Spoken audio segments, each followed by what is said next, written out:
এখানে একটা গল্প বলি, মনে রাখবেন। আমি গেছি একটা বাড়িতে, ওই বাড়ি রিয়েলি আমি বম্বে মালাবার হিলসে গিয়েছিলাম, যার বাড়িতে ওরকম বাড়ি আমি এখনো পর্যন্ত দেখিনি। যেমন তার বাড়ি, তেমন তার দেওয়াল, তেমন তার সোফা, তেমন তার কালার, তেমন তার মেঝে, সব কিছু ইউনিফায়ার, সব কিছু সমন্বিত। আমি ওই সোফাতে বললে এখানে বসুন, আমি সোফাতে এরকম করে বসেই প্রায় কোমর পর্যন্ত ভ্রুত করে ডুবে গেছি। ডুবে এরকম স্প্রিংয়ের মতো এরকম করে করে দুলতে বললাম, বাপরে বাপ, ওরে বাপ, এত বড় দামি সোফায় বাপের জীবনেই প্রথম বসলাম। কোনোদিন এরকম সোফাতে আমি বসিনি। সঙ্গে সঙ্গে সেই বাড়ির যিনি গৃহিণী, অর্ধাঙ্গিনী, সহধর্মিনী, মনোবৃত্তানুসারিণী, গৃহলক্ষ্মী, কুলবধূ, তিনি কাপড়ের খুঁটটা এরকম করতে করতে বলুন, ভালো লেগেছে? হ্যাঁ ভালো লেগেছে। হ্যাঁ ভালো, মানে বাপের জীবনে প্রথম দেখলাম, ভালো লাগবে না? সব আমি একা একা করেছি। দেয়ালের রং আমি অসাধারণ, মেঝে আমি অপূর্ব, ফার্নিচারের তুলনা হয় না, বলার ভাষা নেই আমার, অপূর্ব। সব আমি একা একা করেছি, জানেন, সব একা একা করেছি। তাই নাকি? হ্যাঁ, শুধু এগুলো, এই সমস্ত মিস্ত্রিদের সাথে কমিউনিকেট করা, দুটো ছেলে আমার, দুটো ছেলেকে কোচিংয়ে নিয়ে যাওয়া, সাঁতারে নিয়ে যাওয়া, ছবি আঁকে নিয়ে যাওয়া, জিমে নিয়ে যাওয়া, পড়াশোনা করতে নিয়ে যাওয়া, কলেজে স্কুলে ছাড়া, সব আমি একা একা করেছি। জানেন, চাফি খাবেন? আমি কি খাবো? চাফি? চাফি আবার কি? সে তো কোনোদিন শুনিনি। মানে চায়ের অর্ধেকটা, কফির অর্ধেকটা, দুটোকে চা ফি একসাথে করে চাফি। চাফি খাবেন? আমি বাপের জীবনে খাইনি, যদি দেন তো খেয়ে নেবো, অসুবিধা নেই কিচ্ছু। হ্যাঁ চাফি খাবো, তাহলে আনি। বলে ওইটুকু গিয়েই পেছনে ফিরল। আর কিছু বলবেন? না না, আপনি তার তো প্রশংসা করলেন। যার জন্য করলাম, যার এখানে ঘুরপাক খাচ্ছে না, মন পেলাম না, এরকম ব্যাক গিয়ারে এরকম করে দেখি, বলো মন পেলাম, চলে কিছু দূর গিয়ে থেমে বলো, চিনতে পারলো না। জানেন, হঠাৎ করে আঁচল দিয়ে চোখের কোলটা বুঝে ফ্রেশ করে চলে গেল। তার 5 মিনিট বাদে ওর বর মানে স্বামী, সে ঢুকে আমার উল্টো দিকে সোফাতে ঠ্যাঙের ওপর ঠ্যাং এরকম করে তুলে হাত দুটো পেছনে হেলান দিয়ে বলল, আমার নিন্দে করছিল বুঝি? আর না না, একদম না। আরে হ্যাঁ, এই বুঝলাম না, হ্যাঁ এগুলো সব বলেছে। আচ্ছা, আপনি মহাভারত দেখেছেন? বি.আর. চোপড়া? হ্যাঁ, দূরদর্শনে দেখেছি। আচ্ছা, মহাভারতে হস্তিনাপুর রাজসভায় যখন দুঃশাসন ফাড় করে দ্রৌপদীকে চরকির মতো ঘোরাচ্ছে, কাপড় টেনে নিচ্ছে, পেছন থেকে যদি শ্রীকৃষ্ণ সাপ্লাই না দিত কি হতো? আর সর্বনাশ হয়ে যেত, একেবারে সর্বনাশ। আমার বউ যে সকাল থেকে চরকির মতো ঘুরছে, এই করেছে সে করেছে বলে যাচ্ছে, আমি যদি সকাল থেকে এই সাপ্লাই না দিতাম, বউ চরকির মতো লাট্টুর মতো ঘুরতে পারতো? আমি একদম না দাদা, চিনতে পারলো না, মন পেলাম না। হঠাৎ দেখে এই হাঁটুর ওপরে ওদের দুটো বাচ্চা এসে বসে, বাপের এখানে একটা চুপ করে চুমু খেলো, এখানে একটা চুপ করে চুমু খেলো। বলছে, বাবা আমি ছেলে বুঝি? বলছে, হ্যাঁ। কি নাম? বললো, নাম? এর নাম হচ্ছে বুলেট, আর এর নাম হচ্ছে রকেট। বাহ, বিউটিফুল। হ্যাঁ, একটা উড়বে, একটা ফাটবে। যখন উড়বে আর ফাটবে তখন বুঝতে একটু অসুবিধা হবে না যে নামকরণের তাৎপর্য শেষে ঠাকুর অনুকূলচন্দ্র আমাদেরকে বলে দিয়েছেন, নামকরণ করার সঙ্গে সঙ্গে ঐতিহ্য, রক্ত, বর্ণ, বংশ, গোত্র, পিতৃপুরুষ, আমার বাপ, বড় বাপ, সব আমার নামের মধ্য দিয়ে, আমার আচরণ, চলন, চরিত্রের মধ্য দিয়ে চিত্রিত হতে হতে এক চালচিত্র তৈরি করবে। আমরা বুঝতে পারিনি। যারা আমার কথা শুনছেন, ওখান থেকে যদি আপনারা এরকম করে হাত বাড়ান, আমাকে ছুঁতে পারবেন না। আমি যদি আপনাদের কাছে এরকম করে হাত বাড়াই, আমি কাউকে ছুঁতে পারবো না, ঠিক। কিন্তু একদম শেষের থেকে যদি আমাকে কেউ একটি অশ্লীল, অশ্রাব্য গালিগালাজ করেন, দেখুন অনেকে মোবাইলে রেকর্ড করছে আমার কথা, যদি কেউ অশ্লীল এবং অশ্রাব্য গালিগালাজ ছড়ে দেন, দেখবেন, আপনারা লক্ষ্য করবেন, আমার ফিজিক্যাল ফেনোমেনন, আমার বডি ল্যাঙ্গুয়েজ বদলে যাবে। আমি যদি কাউকে গালাগাল করি, তারও ফিজিক্যাল ফেনোমেনন এবং বডি ল্যাঙ্গুয়েজ বদলে যাবে। কেন? আমরা তো কেউ কাউকে স্পর্শ করিনি। একটা শব্দ ছুঁড়ে দিলাম, মাঝখানে শূন্য, ইথারের মধ্য দিয়ে ওই শব্দটা আমার কানের মেমব্রেনের মধ্যে পৌঁছে আমার ব্রেনের হায়ার অ্যানালিটিক সেন্টারে গিয়ে আমাকে বুঝিয়ে দিচ্ছে, এই লোকটা তোমাকে গালাগাল করবে। যখন আমি বুঝে গেলাম, ওর রিপেলস, ওর কম্পন, ওর তরঙ্গ, ওর স্পন্দন আমার সেন্সারি এবং মোটর নার্ভসকে ইরিটেট করবে, পোলারাইজ করবে, অ্যাক্টিভেট করবে, আমার ফেনোমেনা বদলে যাবে, সিনারিও বদলে যাবে। দেখুন, একটা নোংরা, ইতর, নিকৃষ্ট শব্দ যদি আমার হিউম্যান স্ট্রাকচারকে পরিবর্তন করতে পারে, তাহলে গুরু প্রদত্ত বীজ নাম, বীজ শক্তি আমাকে পরিবর্তন করতে পারবেন। এটি কি সম্ভব? অসম্ভব নয়। আমি করি না, তাই আমার পক্ষে এটা অনুভব করা সম্ভবপর নয়। ঠাকুর খুব একটা শব্দের মধ্যে উত্তর দিয়ে বলেছিলেন, কমন সেন্স গ্রো করে। একটা শব্দ বলেছিলেন, কমন সেন্স গ্রো করে, সাধারণ জ্ঞান বাড়ে। তারপরে প্রশ্ন করলেন, দীক্ষা নিলে কি হয় ঠাকুর? শ্রী শ্রী ঠাকুর দুটো আঙুল ইনস্ট্যান্ট তুলে বললেন, দুটো জিনিস ইনস্ট্যান্ট গ্রো করে। একটা হচ্ছে অবজারভেশন আর একটা হচ্ছে ফার্দারেন্স। একটা হচ্ছে পর্যবেক্ষণ আর একটা হচ্ছে তার ক্রমাগতি। অমলেন্দু বিজ্ঞানের অধ্যাপক। বিজ্ঞান চট করে কোনো কিছু বিশ্বাস করতে চায় না বিশ্বাস করতে। বিজ্ঞান প্রামাণ্য তথ্য চায়, বিজ্ঞান বাস্তবতা চায়, যার উপর দাঁড়িয়ে বিজ্ঞানের অগ্রগমন। তাই ভারতবর্ষের আর্য ঋষিগণ, ঋষি বলতে আমাদের শাস্ত্র উচ্চারণ করেছেন ঋষায় মন্ত্রদস্তারাহা, অর্থাৎ যারা সম্যকভাবে সবিকল্প এবং নির্বিকল্প সংকল্পের ভেতর দিয়ে সমস্ত বিষয়টাকে সম্যক পর্যবেক্ষণ করতে পারেন, তাকে ঋষি বলে চিহ্নিত করা হয়। ঋষায় মন্ত্রদস্তারাহা। এই ঋষিরা আমাদের কাছে এই পর্যবেক্ষণ এবং তার ক্রমাগতি সম্পর্কে বলেছেন, দেখাটা দু রকমের আছে, দু রকম। কিরকম? একটা হচ্ছে ওপর থেকে নিচে দেখা, আর একটা হচ্ছে নিচের থেকে ওপরে দেখা। বিজ্ঞান কোনো কিছু ডিসকভার করেনি, বিজ্ঞান ডিসকভার করেছে। বিজ্ঞান কোনো কিছু ইনভেন্ট করেনি, সৃষ্টি করেনি। বিজ্ঞান ডিসকভার করছে ওয়ান আফটার অ্যানাদার, কোনো কিছু ইনভেন্ট করতে পারেনি। এই যে অমলেন্দু কথা বলতে বলতে একটি বাচ্চা মেয়েকে বললো, তোমার নাম কেয়া? এই যে মাত্র বললো। এরকম আমাদের প্রত্যেকের সন্তানকে আমরা বাবা মা বাড়িতে ঢোকার সঙ্গে সঙ্গে পা থেকে মাথা পর্যন্ত দেখে আমরা বুঝতে পারি। আমার স্বামীকে আমি পা থেকে মাথা পর্যন্ত দেখে বুঝতে পারি। হ্যাঁ, মিথ্যা কথা বলতে পারি, আড়াল করতে পারি, গোপন করতে পারি, চেপে যেতে পারি, কিন্তু একটা সময় ধরা পড়তেই হবে। কেন জানেন? অন্য বাড়িতে আমার বউ জন্মেছে, অন্য বাড়িতে অন্য রুচি, অন্য সংস্কার, অন্য শিক্ষা, অন্য পরিবেশ এসে লালিত পালিত পোষিত বর্ধিত হয়েছে, কিন্তু ইহকাল পরকাল তার সমস্ত বাহিত জীবনকে সমর্পণ এবং নিবেদন করেছে আমার কাছে। আমার কুল, আমার কৃষ্টি, আমার বংশ, আমার মর্যাদা, আমার ঐতিহ্য সবকিছুকে স্মারক হিসেবে আমার প্রজন্মের মধ্য দিয়ে প্রবাহিত করে যাচ্ছে। একে মিথ্যা কথা বলা যায় না, এর কাছে আড়াল করা যায় না। তাই শ্রী ঠাকুর বলেছেন, একে জানো একে? চিন্ময়ী মা। স্ত্রীকে জানো? চিন্ময়ী মা। এই কথাটি বলেছেন। এই প্রসঙ্গটা যখনই আমার মনের মধ্যে আসলো, তখন পাশাপাশি সমান্তরালভাবে একটা ছোট্ট ছবি আপনাদের কাছে তুলে ধরি। আপনারা ভেবে দেখবেন, দাঁড়িপাল্লায় ওজন করে দেখবেন, দাঁড়িপাল্লায় মেপে দেখবেন। ঠিক এখন তো বিকেল অপরাহ্ন গড়িয়ে প্রায় সায়ংকালের কাছাকাছি পৌঁছচ্ছি।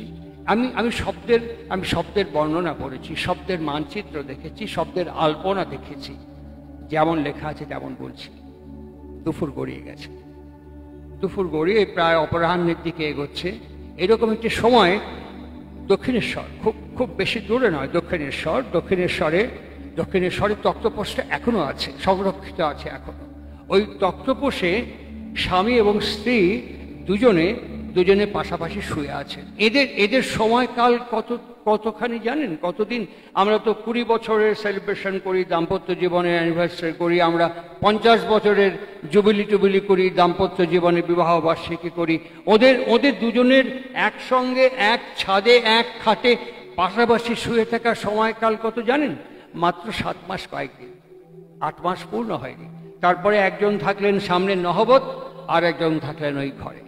এই 7 মাস কয়েকদিনের মধ্যে একটি খণ্ড মুহূর্ত দুপুর গড়িয়ে অপরাহ্নের দিকে এগোচ্ছে। এরকম সময় বর্ণনা অনুযায়ী বলছি, ঠাকুর অবতার ও বরিষ্ঠায় কপালে এরকম হাত দিয়ে তক্তপোষে শুয়ে আছে। পায়ের দিকে মা শারদেশ্বরী, জগদম্বা, জগদ্ধাত্রী পায়ের তলায় একটু একটু করে হাত বুলিয়ে দিচ্ছে। আমি বহু বিশ্ববিদ্যালয়ে গেছি, অনেক অনেক বিশ্ববিদ্যালয়। আগামী 27 তারিখে আমি যাবো চট্টগ্রাম, ওখানে আমার চট্টগ্রাম বিশ্ববিদ্যালয়ের কথা বলার কথা আছে। আমি 10ই ফেব্রুয়ারি যাব ঢাকা বিশ্ববিদ্যালয়।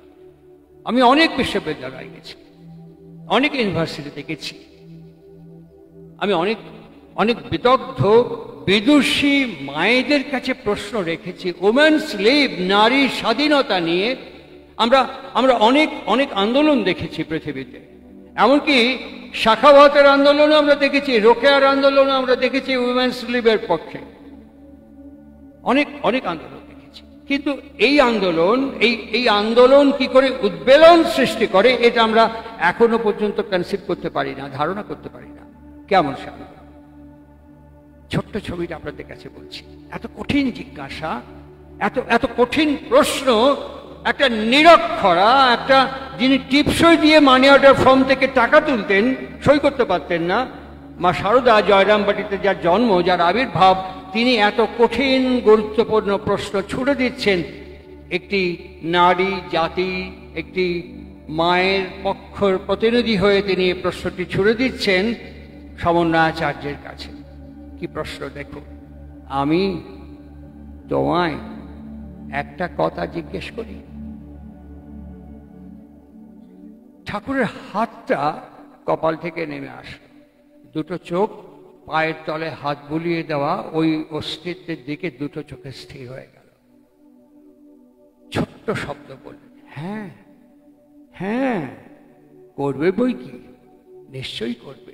এইবার কঠিন প্রশ্নটা ছড়ে দিয়ে বলছেন, আমি তোমার কি, আমি তোমার কি। এই কঠিন প্রশ্নটি ছুড়ে দিলেন মা শারদা।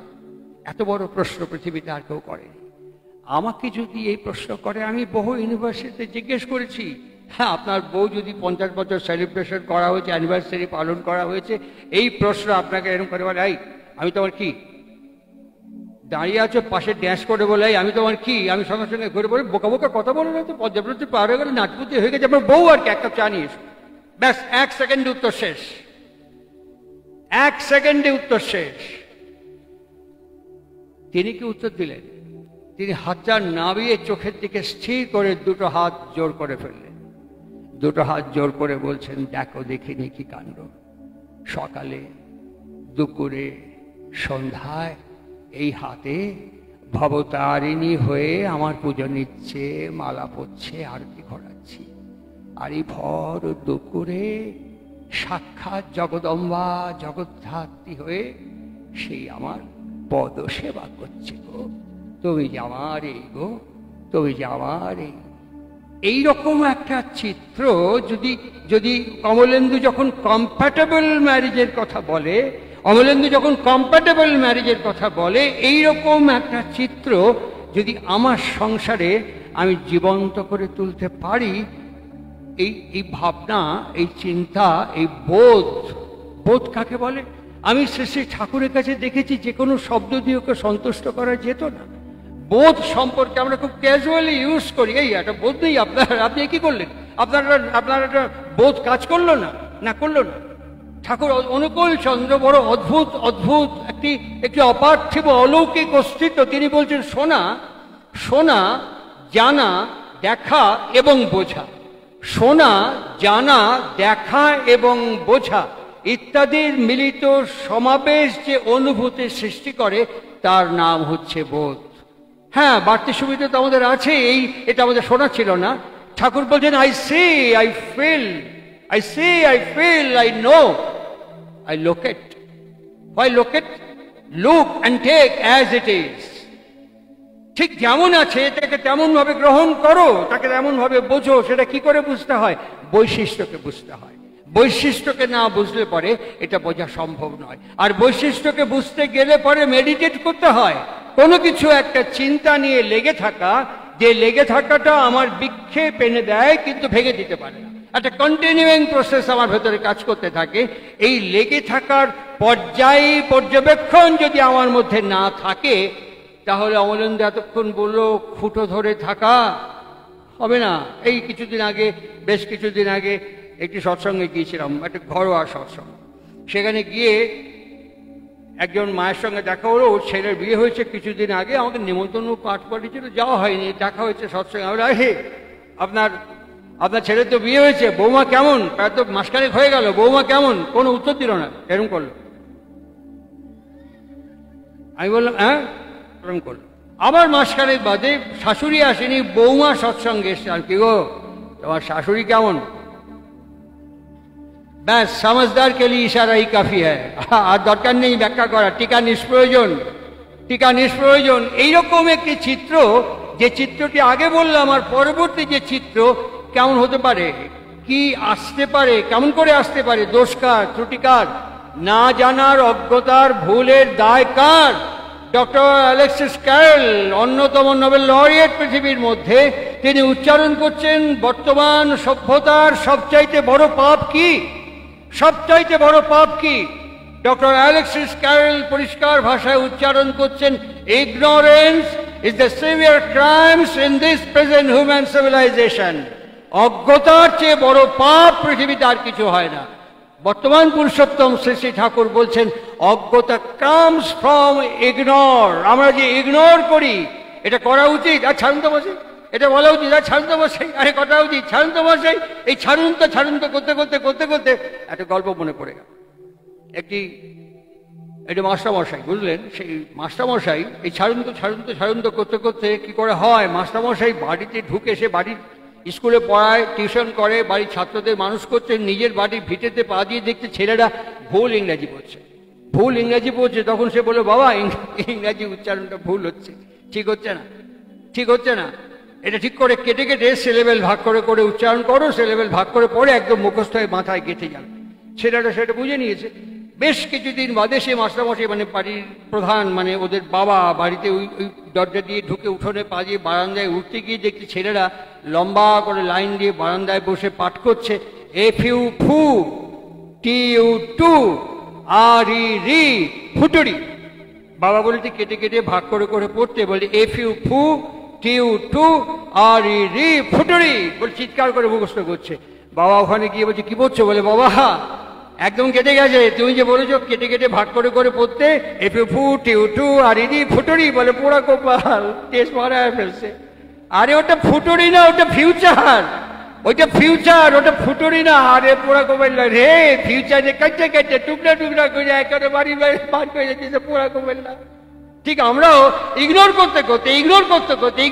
করতে আজকে এমন ইগনোরেন্সের মধ্যে পৌঁছেছি, বিয়ে কাকে বলে, বিয়ে কে করে, বিয়ে কেন করে, বিবাহের সঙ্গে কৃষি, শিল্প, আবহাওয়ার যোশীমঠ উত্তরাখণ্ডে বসে যাচ্ছে। যারা ভূ বিশেষজ্ঞ, যারা নির্মাণ বিজ্ঞানী বিশেষজ্ঞ, ওরা কি বলছে? এই যে অমলেন্দু প্রকৃতির ওপরে অত্যাচারের কথা বলছিলেন, এই অত্যাচার প্রকৃতির উপরে নির্মম ভাবে হয়েছে, আর এই নির্মম অত্যাচারের ফলে যোশীমঠ বসে যাচ্ছে। এই যে আমাদের বিলাস বাজারির ছেলে খড়গপুর আইআইটিতে থেকে কাজ করেছে দীর্ঘদিন, এই খড়গপুর আইআইটি একটি ছোট্ট প্রেডিকশন আছে, আগামী নিয়ার ফিউচারে অনেকগুলো জায়গা মানচিত্রের বাইরে চলে যাবে, অনেকগুলো জায়গা মানচিত্রের বাইরে চলে যাবে। কেন যাবে? আজকে বন্যাকে নিয়ন্ত্রণ করা সম্ভব নয়, নদীর নাব্যতা নষ্ট করে ফেলছি, আমরা বালি তুলে নিচ্ছি। আজকে আমাদের পায়ের নিচের মাটির কন্টিনেন্টাল প্লেট ডিসইন্টিগ্রেটেড হয়ে গেছে, কন্টিনেন্টাল প্লেটের ব্যালেন্স এন্ড কোঅর্ডিনেশন হারিয়ে যাচ্ছে। যে কোনো সময়, যে কোনো মুহূর্তে আর্থকোয়েক হতে পারে। কে করেছে? আমি। কি করে করলাম? বিদ্যা, বুদ্ধি, ধী, মেধাকে অর্জন করেছি এবং ব্যবহার করেছি। এইগুলো পেলাম কোত্থেকে? থ্রু ম্যারেজের পর থ্রু ইউজেনিক, প্রজননের মধ্য দিয়ে। আর ছাড়ুন তো বসে, অমলেন্দু এতক্ষণ বর্ণাশ্রমের কথা বলছিলেন, বিজ্ঞান, প্রজননের বিজ্ঞান বলছিলেন। সুশীল সিংহ রায় কথা দিয়ে শুরু করেছিলাম। খুব দ্রুত আমি আমার কথা শেষ করব, খুব দ্রুত, প্রার্থনার আগেই উপসংহার পর্বে পৌঁছে যাব। আর সেই সময় সুশীল সিংহ রায় আমার বাড়িতে এসে পৌঁছলেন। বিভিন্ন প্রসঙ্গ কথা বলতে উনি আমাকে বলতেন, জানো বাবা, হিমায়তপুরে ঠাকুরের কাছে বসে আছে। শ্রী ঠাকুরের কাছে যখন বসে আছি, বসে থাকার পর একটি দম্পতি ঠাকুরকে প্রণাম করে ওর নামে আঙুল তুলে নিন্দে করছে, ও এর নামে আঙুল তুলে নিন্দে করছে, মানে কর্তা গিন্নির নামে, গিন্নি কর্তার নামে। ঠাকুর তো কোনো রকমের সামাল দিয়ে দুজনকে পাঠালেন। তখন সুশীল সিংহ রায় আমাকে বলছেন, আমি ঠাকুরকে জিজ্ঞেস করলাম, ঠাকুর এইরকম হয় কেন, এরকম হয় কেন? ঠাকুর কোনো উত্তর দিলেন না। উত্তর না দিয়ে বলেন, এক কাম করেন, আপনি করে বলতেন, এক কাম করেন, আপনি এক্ষুনি সুভাষের বাড়িতে উইয়ের মার কাছে পৌঁছায় যান, ওইখানেই উত্তর আছে। আজকে যুগলবন্দির কথা বলছিলাম, ওখানে উত্তর আছে, ওখানে চলে যান। সুশীল সিংহ রায় এলগেন রোডে আসলেন, তখন প্রভাবতী দেবী ওখানে ছিলেন। আশ্রম থেকে গেছেন শুনে খুব আপ্যায়ন, অভ্যর্থনা, পাদ্য অর্ঘ্য দিয়ে যত্ন আত্মি করে উষ্ণ অভ্যর্থনার কথা, ওয়ার্ম রিসেপশনের কথা অমলেন্দু বলছিল। প্রভাবতী এটা নর্মালি করেছেন। এর মধ্যে কাজের বর্ণাশ্রমকে খুঁজে পাওয়া যায়, এর মধ্যে পর্যবেক্ষণ খুঁজে পাওয়া যায়, এর মধ্যে ক্রমাগতিকে খুঁজে পাওয়া যায়। অভ্যর্থনা করে ওপরের তলার ঘরে নিয়ে বসে কথা বলতে বলতেই হঠাৎ বলে, একটু একটু বসুন, আমি আসছি বলে নেমে গেলেন। প্রায় দীর্ঘ সময়, ঘন্টা দুয়েক পার হয়ে গেল। এই সময় পর মা যখন ওপরে এসছেন, বোসমা ওপরে এসছেন, তখন সুশীল সিংহ রায় জিজ্ঞেস করছেন, মা এত দেরি হলো কেন? খুব ক্যাজুয়ালি, খুব নর্মালি, খুব স্বাভাবিকভাবে বললেন, উনি আসছেন তো ওই জন্য। উনি মানে সুভাষের বাবা। কি করে বুঝলেন? আপনি তো আমার সাথে কথা বলছিলেন, আপনি তো আমার সাথে কথা বলছিলেন, কি করে বুঝতে পারলেন যে উনি এসছেন? উত্তরটা দিয়েছিলেন, ওর প্রত্যেকটা শব্দ আমি ধ্যান করি। ওর হাঁটা, ওর জিনিসপত্র রাখা, দরজা খোলা, দরজা বন্ধ করা, কোনো জিনিস টেবিল থেকে তুলে নেওয়া, ওর হাত নাড়া, পা নাড়া, প্রত্যেকটা শব্দ আমি ধ্যান করি। এটা শুনে যখন শ্রী শ্রী ঠাকুরকে হিমায়ত করে বলছেন, ঠাকুর প্রভাবতী মা এই কথা বললেন, ঠাকুর এই হাতটা এই থাইয়ের ওপরে জোরে মেরে বলেছিলেন, এই সারা ওই জন্য ওই ঘরে সুবাস জমাইছে। এটা আমাদের পক্ষে একটা বিশেষ সুবিধা। আমরা যারা বিবাহ করে ফেলেছি আলাদা প্রশ্ন, যারা বিবাহ করেনি তাদের জন্য বাড়তি সুবিধে। আমরা সুখ যদি চাই, এই 5 কিলো সুখ দিন তো, 1 ট্রাক সুখ পাঠিয়ে দেবেন তো, এই 5 লরির শান্তি বাড়িতে পাঠিয়ে দেবেন তো, খুব অশান্তি চলছে বাড়িতে, 5 লরির শান্তি পাঠিয়ে দেবেন, এই কয়েক বস্তা সুখ পাঠিয়ে দেবেন। এটা পাওয়া গেলে পরে ভালো হতো, পাওয়া যায়নি এখনো এটা ইনভেন্ট করা সম্ভব হয়নি। সুতরাং ঠাকুর অনুকূল চন্দ্র অত্যন্ত দত্তহীন ভাষায় আমাদেরকে বলছেন, কোনো কিছু শুনলে হবে না, তা শুনতে হবে কি করে পাওয়া যায়। আর শুধু শুনলেই হবে না, ঠিক তা করতে হবে। সুতরাং বিবাহের সঙ্গে কি সম্পর্ক, সদাচারের সঙ্গে কি সম্পর্ক, জীবনের সঙ্গে কি সম্পর্ক, এই প্রত্যেকটি বিষয়কে সেগমেন্ট ওয়াইজ, যেমন সেগমেন্ট বায়োপসি হয়, ঠিক সেগমেন্ট বায়োপসির মতন ঠাকুর আমাদের কাছে রিপ্রেজেন্ট করেছেন। আর ছোট্টবেলা থেকে এটা দেখতে দেখতে একটা খণ্ডচিত্র বলছি। ঠাকুরের কাছে একদিন আমি বসেছিলাম, ঠাকুরের স্ত্রী ছোট মা এই যে খাটের যে চারদিকে 4টে ছত্রি আছে, যার উপরে একটা টাঙানো আছে, ওই ডান দিকের ছত্রিটা ধরে ছোট মা দাঁড়িয়ে ঠাকুরের কথা শুনছেন। আপনাদের মতন এরকম অসংখ্য ভক্তজন ঠাকুরের পার্লার ঘরে বসে আছে। হঠাৎ ঠাকুর ডান দিকে ঘুরেই খুব ফিসফিস করে ছোট মাকে যেন কি বললেন, আমি শুনতে পাইনি কথাটা। আর যখনই বললেন ছোট মা করে জিভ বার করলেন, একদম ভুলে গেছি, এক্ষুনি করছি বলে চলে গেলেন। কিছুক্ষণ বাদে যখন চলে গেলেন, ঠাকুর সবার দিকে তাকিয়ে জিজ্ঞেস করছেন, এই মানুষে ভুলে যায় কত দেখি। কত ব্যাখ্যা শুনেছে, অনেক ব্যাখ্যা শুনেছে, ঠাকুরকে সন্তুষ্ট করা যায়নি। শ্রী ঠাকুর বললেন, অশ্রদ্ধার থেকে। আমরা এইমাত্র বললেন শ্রদ্ধ সম্বর্ধনা দেবেন শ্রদ্ধ প্রণয় মজুমদার, এইসব কথাগুলো কোনো মানে হয় না। আমি প্রকৃত শ্রদ্ধেয় কিনা, আপনি আমার কাছে শ্রদ্ধেয় কিনা, আমার বাবা মা আমার কাছে শ্রদ্ধেয় কিনা, কি করে বোঝা যাবে? ঠাকুর মনিয়ারের ডিকশনারি খুলতে বললেন। মনিয়ারের ডিকশনারি খুলে সদ্য প্রয়াত দেবীপ্রসাদ মুখোপাধ্যায় শ্রী ঠাকুরকে বলছেন, সৎ তালিবাস সরফলা খণ্ডত্ব, সৎ মানে হচ্ছে আশ্রয় এবং সেবা। তাহলে আমাকে যখন যে আদেশ নির্দেশ কথাটি বলা হয়েছিল, আমি সঙ্গে সঙ্গে সেই কথাটিকে আশ্রয় করে কি করে দ্রুত কাজটাকে করতে পারি, কি করে দ্রুত কাজটা শেষ করতে পারি, সেটা যদি করতাম, সেবা দিতাম, তার ফলকে আমি ধারণ করতাম, এই কাজটা করা যে হ্যাঁ হয়ে গেছে সঙ্গে সঙ্গে বলতে পারতাম। কিন্তু আমাকে করে বলতে হলো ভুলে গেছি। কেন? আমি যথার্থ শ্রদ্ধা করতে শিখিনি। তাহলে এই কাজের যে পর্যবেক্ষণ, এটা আমার জীবনের বাড়তি সুবিধে, এইটা আমার জীবনের বিশেষ সুবিধে। দীক্ষা নেওয়ার সঙ্গে সঙ্গে এই routine practice in my daily routine life যদি আমি না করি প্রত্যেকটা বিষয়, তাহলে পরে আমার দীক্ষা কতটুকু আমাকে দক্ষ করবে জানি না। ঠাকুর বলছেন দীক্ষা আছে, দক্ষতা নেই। জীবন আছে তার জেল্লা নেই, এটা হতে পারে না। জীবন থাকলে তার জেল্লা থাকবে, দীক্ষা থাকলে তার দক্ষতা থাকবে, এটা রুটিন প্র্যাকটিসের মধ্যে পড়ে। যখন এই প্রশ্ন তার কাছে এসে পৌঁছেছে, যখন এই জিজ্ঞাসা তার কাছে ঢেউয়ের মতো আছড়ে পড়েছে যে ধর্ম যদি গ্লানিযুক্ত হয় তাকে আমরা গ্রহণ করব কেন, শ্রীরামকৃষ্ণকে উত্তর দিচ্ছেন কি সুন্দর। তিনি যে ঘরে যে বাড়িতে বসে কথা বলছিলেন, সেই ঘরের ভেতর থেকে একটা সিঁড়ি ওপর দিকে উঠে গেছে ছাদের দিকে।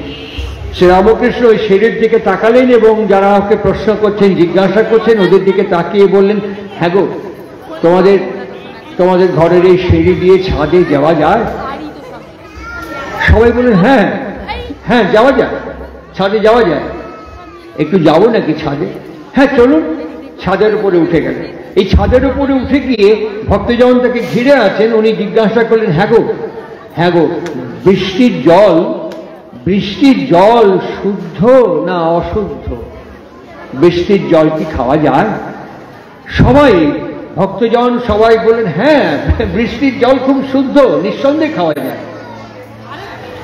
উনি সবার কথা শুনলেন, শুনে ছাদের চারিদিকে দেখলেন, দেখে বললেন, বৃষ্টির জল আকাশ থেকে ছাদের উপরে পড়ে, দেখো ছাদ থেকে নল নিচে নেমে গেছে, ওই বৃষ্টির জল নল দিয়ে নিচে নেমে যাচ্ছে।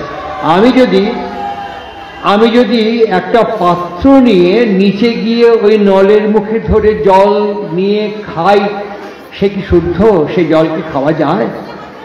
সবাই বললেন, না, ছাদ তো পরিষ্কার করা হয় না, ছাদ আবর্জনায় ভরে থাকে, নোংরা হয়ে থাকে। এই জল ছাদের উপরে পড়লে পরে শুদ্ধ বিশুদ্ধ জল অশুদ্ধ হয়ে যাবে, ওইটি নল দিয়ে নামবে, ও জল খাওয়া যায় না ঠাকুর তখন বললেন, ধর্ম কখনো গ্লানিযুক্ত হয়নি গো। ধর্ম যেখানে ধারণ করে, যারা ধর্মকে ধারণ করে, যারা ধর্মকে বহন করে, যারা ধর্মকে পরিবেশন করে, সেইটি গ্লানিযুক্ত হয়ে যায়। আর সেইটি যখন গ্লানিযুক্ত হয়ে যায়, তখন অবতারকে বারবার আগমনের প্রয়োজনীয়তা দেখা যায় অবতারের, তখন তার আবির্ভাবের প্রয়োজনীয়তা দেখা যায়। সেই কারণেই স্বয়ং শ্রীকৃষ্ণ, স্বয়ং পুরুষোত্তম শ্রী ভগবান নিজে মুখে বলেছিলেন, ধর্ম সংস্থাপনার্থায় সম্ভবামি যুগে যুগে। এই কারণেই তার বারবার যুগে যুগে আগমনের প্রয়োজন, আবির্ভাবের প্রয়োজন। কেন সে প্রয়োজন? কি সে প্রয়োজন? কি রকম সে প্রয়োজন?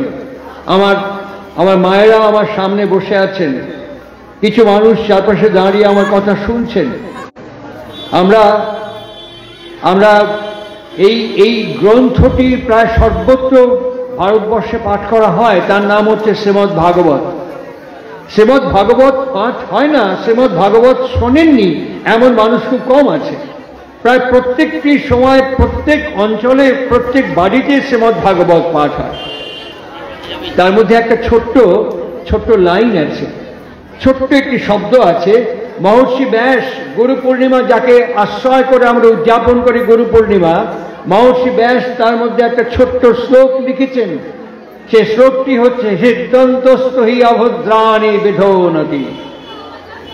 ভক্তজন জিজ্ঞাসা করছেন মহর্ষি ব্যাসকে, ব্যাসাসনে বসে আছেন, এর মানে কি? উনি বলছেন যে আমরা যে কাপড়টি, যে জামাটি গায়ে দিয়ে আছি, এটা কি করতে হয়? নোংরা হয়ে যাবে, কাচতে হয়। আমরা যে পাত্রে আহার করি, এটো হয়ে যায়, তারপর একে ভালো করে মাজতে হয়। যে বিছানায় রাত্রি যাপন করি, বাসি বিছানা ঝাড়তে হয়। যে ঘরে রাত্রি বাস করি, সে ঘর সকালবেলা ঝাড় দিয়ে মুছে পরিষ্কার করতে হয়। হয়তো? হ্যাঁ হয়।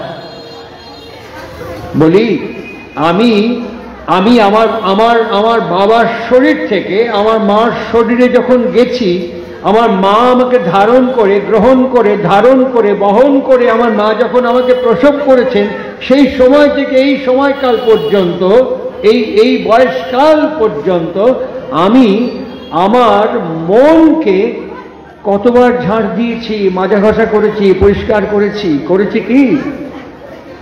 তখন ভক্তজন চুপ করে আছে। করিনি, আমরা করিনি। এটি ভাগবতের কথা, বহু বছর আগের কথা। এখন 2023 সাল, এই 2023 সাল আর্য ভারতবর্ষের প্রাসঙ্গিকতা, প্রয়োজনীয়তা এবং অপরিহার্যতা এতই গুরুত্বপূর্ণ 2023 সাল। এই 2023 সালের জানুয়ারির পটভূমিতে দাঁড়িয়ে থেকে আমরা একটা ছোট্ট জার্নালের নাম উচ্চারণ করতে পারি। সারা পৃথিবীর বিশিষ্টজন, বরিষ্ঠগণ, বিদ্বজ্জন, বিজ্ঞানীগণ যাকে স্যালুট করে, হ্যাটস অফ করে, অ্যাপ্রিসিয়েট করে, সেই পত্রিকার নাম হচ্ছে সায়েন্স এবং নেচার। এই পত্রিকায় একটা অদ্ভুত খবর বেরিয়েছে, অদ্ভুত খবর। সে খবরটি কি জানেন? শুনুন, আমি আপনাদের সাথে গল্প করি, কথা বলি, আপনারা আমার এই শব্দের পালকিতে চেপে চলুন, আমরা সেই জায়গাতে পৌঁছাই। জায়গাটা আমেরিকার পেনসিলভেনিয়া। আমেরিকার পেনসিলভেনিয়াতে নিউরো মেডিসিন ডিপার্টমেন্ট, নার্ভের চিকিৎসা হয়। সেখানে একটি মা এসছেন। মাটিকে যে ডক্টর চিকিৎসা করছেন তার নাম হচ্ছে ডক্টর নিও ওল্ডম্যান। এই ডক্টর নিও ওল্ডম্যান মাকে সমস্ত রকম চিকিৎসা করেছেন, তার সমস্ত রকম প্যাথোলজিক্যাল, ক্লিনিক্যাল, মেডিকেল পরীক্ষা হয়েছে। তার প্রবলেমটা কি জানেন? হাতটা এরকম করে তুলতে পারেন না, এই পর্যন্ত তুলেই হাতটা ওঠাতে পারেন না, হাতটা এখানে তুলতে গেলে ব্যথা হয়। ডক্টর সব রকম পরীক্ষা করে দেখেছে, কোনো প্রবলেম নেই, তুলতে পারে কিন্তু তুলতে পারছে না। তার হাত তুলতে কোনো অসুবিধে নেই, সমস্ত রকম এক্সামিনেশন হয়েছে, হাতটা তুলতে পারেন কিন্তু হাতটা তুলতে পারছেন না। ভদ্রমহিলা এইটুকু তুলে বলছেন আমি আর তুলতে পারছি না, ব্যথা করছে। ডক্টর অনেক ভেবেছে, ভাবার পরে তিনি ওই ভদ্রমহিলাকে 7 দিন ধরে কাউন্সেলিং করেছেন। 7 দিন কাউন্সেলিং করার পর বলছেন, ম্যাম আমরা আপনার জন্য, স্পেশালি আপনার জন্য জার্মানিতে যারা ওষুধ তৈরি করে ম্যানুফ্যাকচারের কাছে আপনার হোল রিপোর্ট পাঠিয়ে দিয়েছি। ওরা আপনার জন্য একটা অ্যাম্পেল, একটা ইঞ্জেকশন অ্যাম্পেল ওরা চার্টার করে পাঠাচ্ছেন। ওইটি অমুক দিন অমুক সময় আপনার শরীরে আমরা প্রিক করব। ওরা আমাদের অ্যাসিওর করেছে, গ্যারান্টি দিয়েছে উইদিন 30 মিনিটস আপনি হাত তুলতে পারবেন। 7 দিন এই বিষয়টি ওই মাকে তারা বারবার করে বুঝিয়েছেন। 7 দিন বাদে ডক্টর নিও ওল্ডম্যান হসপিটালে এসছেন। এসে সিস্টারকে বলছে, সিস্টার ফ্রিজের থেকে একটা ডিস্টিল ওয়াটারের অ্যাম্পেল বার করো, জাস্ট জল, একটা ডিস্টিল ওয়াটারের অ্যাম্পেল বার করো। ওই জলটি নিয়ে কেটে সিরিঞ্জে ভরে ধীরে ধীরে ধীরে ধীরে ইন্টারমাস্কুলার প্রেক করে দিয়েছে। দিয়ে ঘড়ি ধরে 30 মিনিট অপেক্ষা করার পর বলছে, ম্যাম হাত তুলুন। আস্তে আস্তে আস্তে আস্তে হাতটা তুলে ফেলেছে। ডক্টরকে জিজ্ঞাসা করা হচ্ছে, হাতটা তুলতে পারলো কি করে? হাতটা তুলতে পারলো কি করে? এতদিন তো তুলতে পারতো না, এখন তুলতে পারলো কি করে? ডক্টর তাকে বলল, আমি জাস্ট ওর মনকে এখান থেকে ওখানে ঘুরিয়ে দিয়েছি। একে বিজ্ঞানের ভাষায় বলা হয় প্লেসিবো এফেক্ট। প্লেসিবো এফেক্ট, এই স্থান থেকে এই স্থানে, এই জায়গা থেকে এই জায়গায় জাস্ট ঘুরিয়ে দিয়েছি কাউন্সেলিং করে। তাই এটা এর পক্ষে সম্ভবপর, এটা এর পক্ষে সম্ভবপর হয়েছে। ঠিক আরো একজন ডক্টর, ওর কাছে একটা শ্রমজীবী মানুষ, খেটে খাওয়া মানুষ, শ্রমজীবী মানুষ, হাতুড়ি, রেঞ্জ, স্ক্রুড্রাইভার এসব দিয়ে কাজ করে, শ্রমজীবী মানুষ। সে এসছে, ডাক্তার তাকে জিজ্ঞাসা করছে, হোয়াট ইজ ইউর প্রবলেম? সে বলছে, আমার একটাই প্রবলেম, আমি তো হাতুড়ি রেঞ্জ নিয়ে কাজ করি। ধরুন আমি ওখানে একটা জিনিস রিপেয়ার করছি, আমার সেলফটা এইখানে, আমার এক্ষুনি একটা স্ক্রুড্রাইভারের দরকার পড়লো। আমি ওইখান থেকে এইখানে আলমারিতে স্ক্রুড্রাইভার খুঁজতে খুঁজতে ভুলে গেলাম। কি ভুলে গেলাম জানেন? আমি কি করছিলাম? আমি যখন স্ক্রুড্রাইভার নিয়ে ওখানে গেলাম, এখান থেকে ওইটুকু যখন গেলাম, ভুলে গেলাম আমি কি করছিলাম। আমি একদম ভুলে গেলাম আমি কি করছিলাম। আবার অনেকক্ষণ বাদে যখন মনে পড়লো, আবার একটা রেঞ্জ বা একটা প্লাস আনার জন্য আসলাম, তখন ভুলে গেলাম আমি কি জন্য এখানে এসেছি। This is my problem. Doctor কি প্রেসক্রিপশন করলো জানেন? ডক্টর ওকে বললো 24 ঘন্টার মধ্যে 2টো হাফ ভাগ করে নিন, ফার্স্ট হাফ, সেকেন্ড হাফ। আপনি হাতে তালি দিয়ে দিয়ে এরকম করে করে বেশ কিছুক্ষণ কীর্তন করবেন, বেশ কিছুক্ষণ হাতে তালি দিয়ে কীর্তন করবেন। তারপরে আর একটা হাফে, সেকেন্ড হাফে দাঁড়িয়ে লাফিয়ে লাফিয়ে কিছুক্ষণ কীর্তন করবেন। প্রেসক্রিপশনে লিখে দিয়ে বললেন, রিপোর্ট আফটার ফরটনাইট, 15 দিন পরে আমাকে রিপোর্ট করবেন। 15 দিন পরে যখন সেই ভদ্রলোক এসছেন, বলে কেমন ফিল করছেন, বলে আগের থেকে অনেক বেটার, ভুলে যাওয়াটা কমে যাচ্ছে। ডক্টর যখন প্রেস কনফারেন্স করছে, ডক্টরকে অনেকে জিজ্ঞাসা করলো, হোয়াট ইজ ইউর প্রেসক্রিপশন, এটি কি একটা প্রেসক্রিপশন হলো, এটি কি করলেন আপনি? তখন এই ভাগবতের কথাটাই উচ্চারণ করে বললেন, ও শরীরকে ঝাঁকায়নি। আমরা যখন ছোট সিরাপ খাই, সাসপেনশন সিরাপ খাই, দেখবেন বোতলের গায়ে লেখা থাকে shake the bottle before use. এটা খাওয়ানোর আগে ভালো করে বোতলটা ঝাঁকিয়ে নেবেন।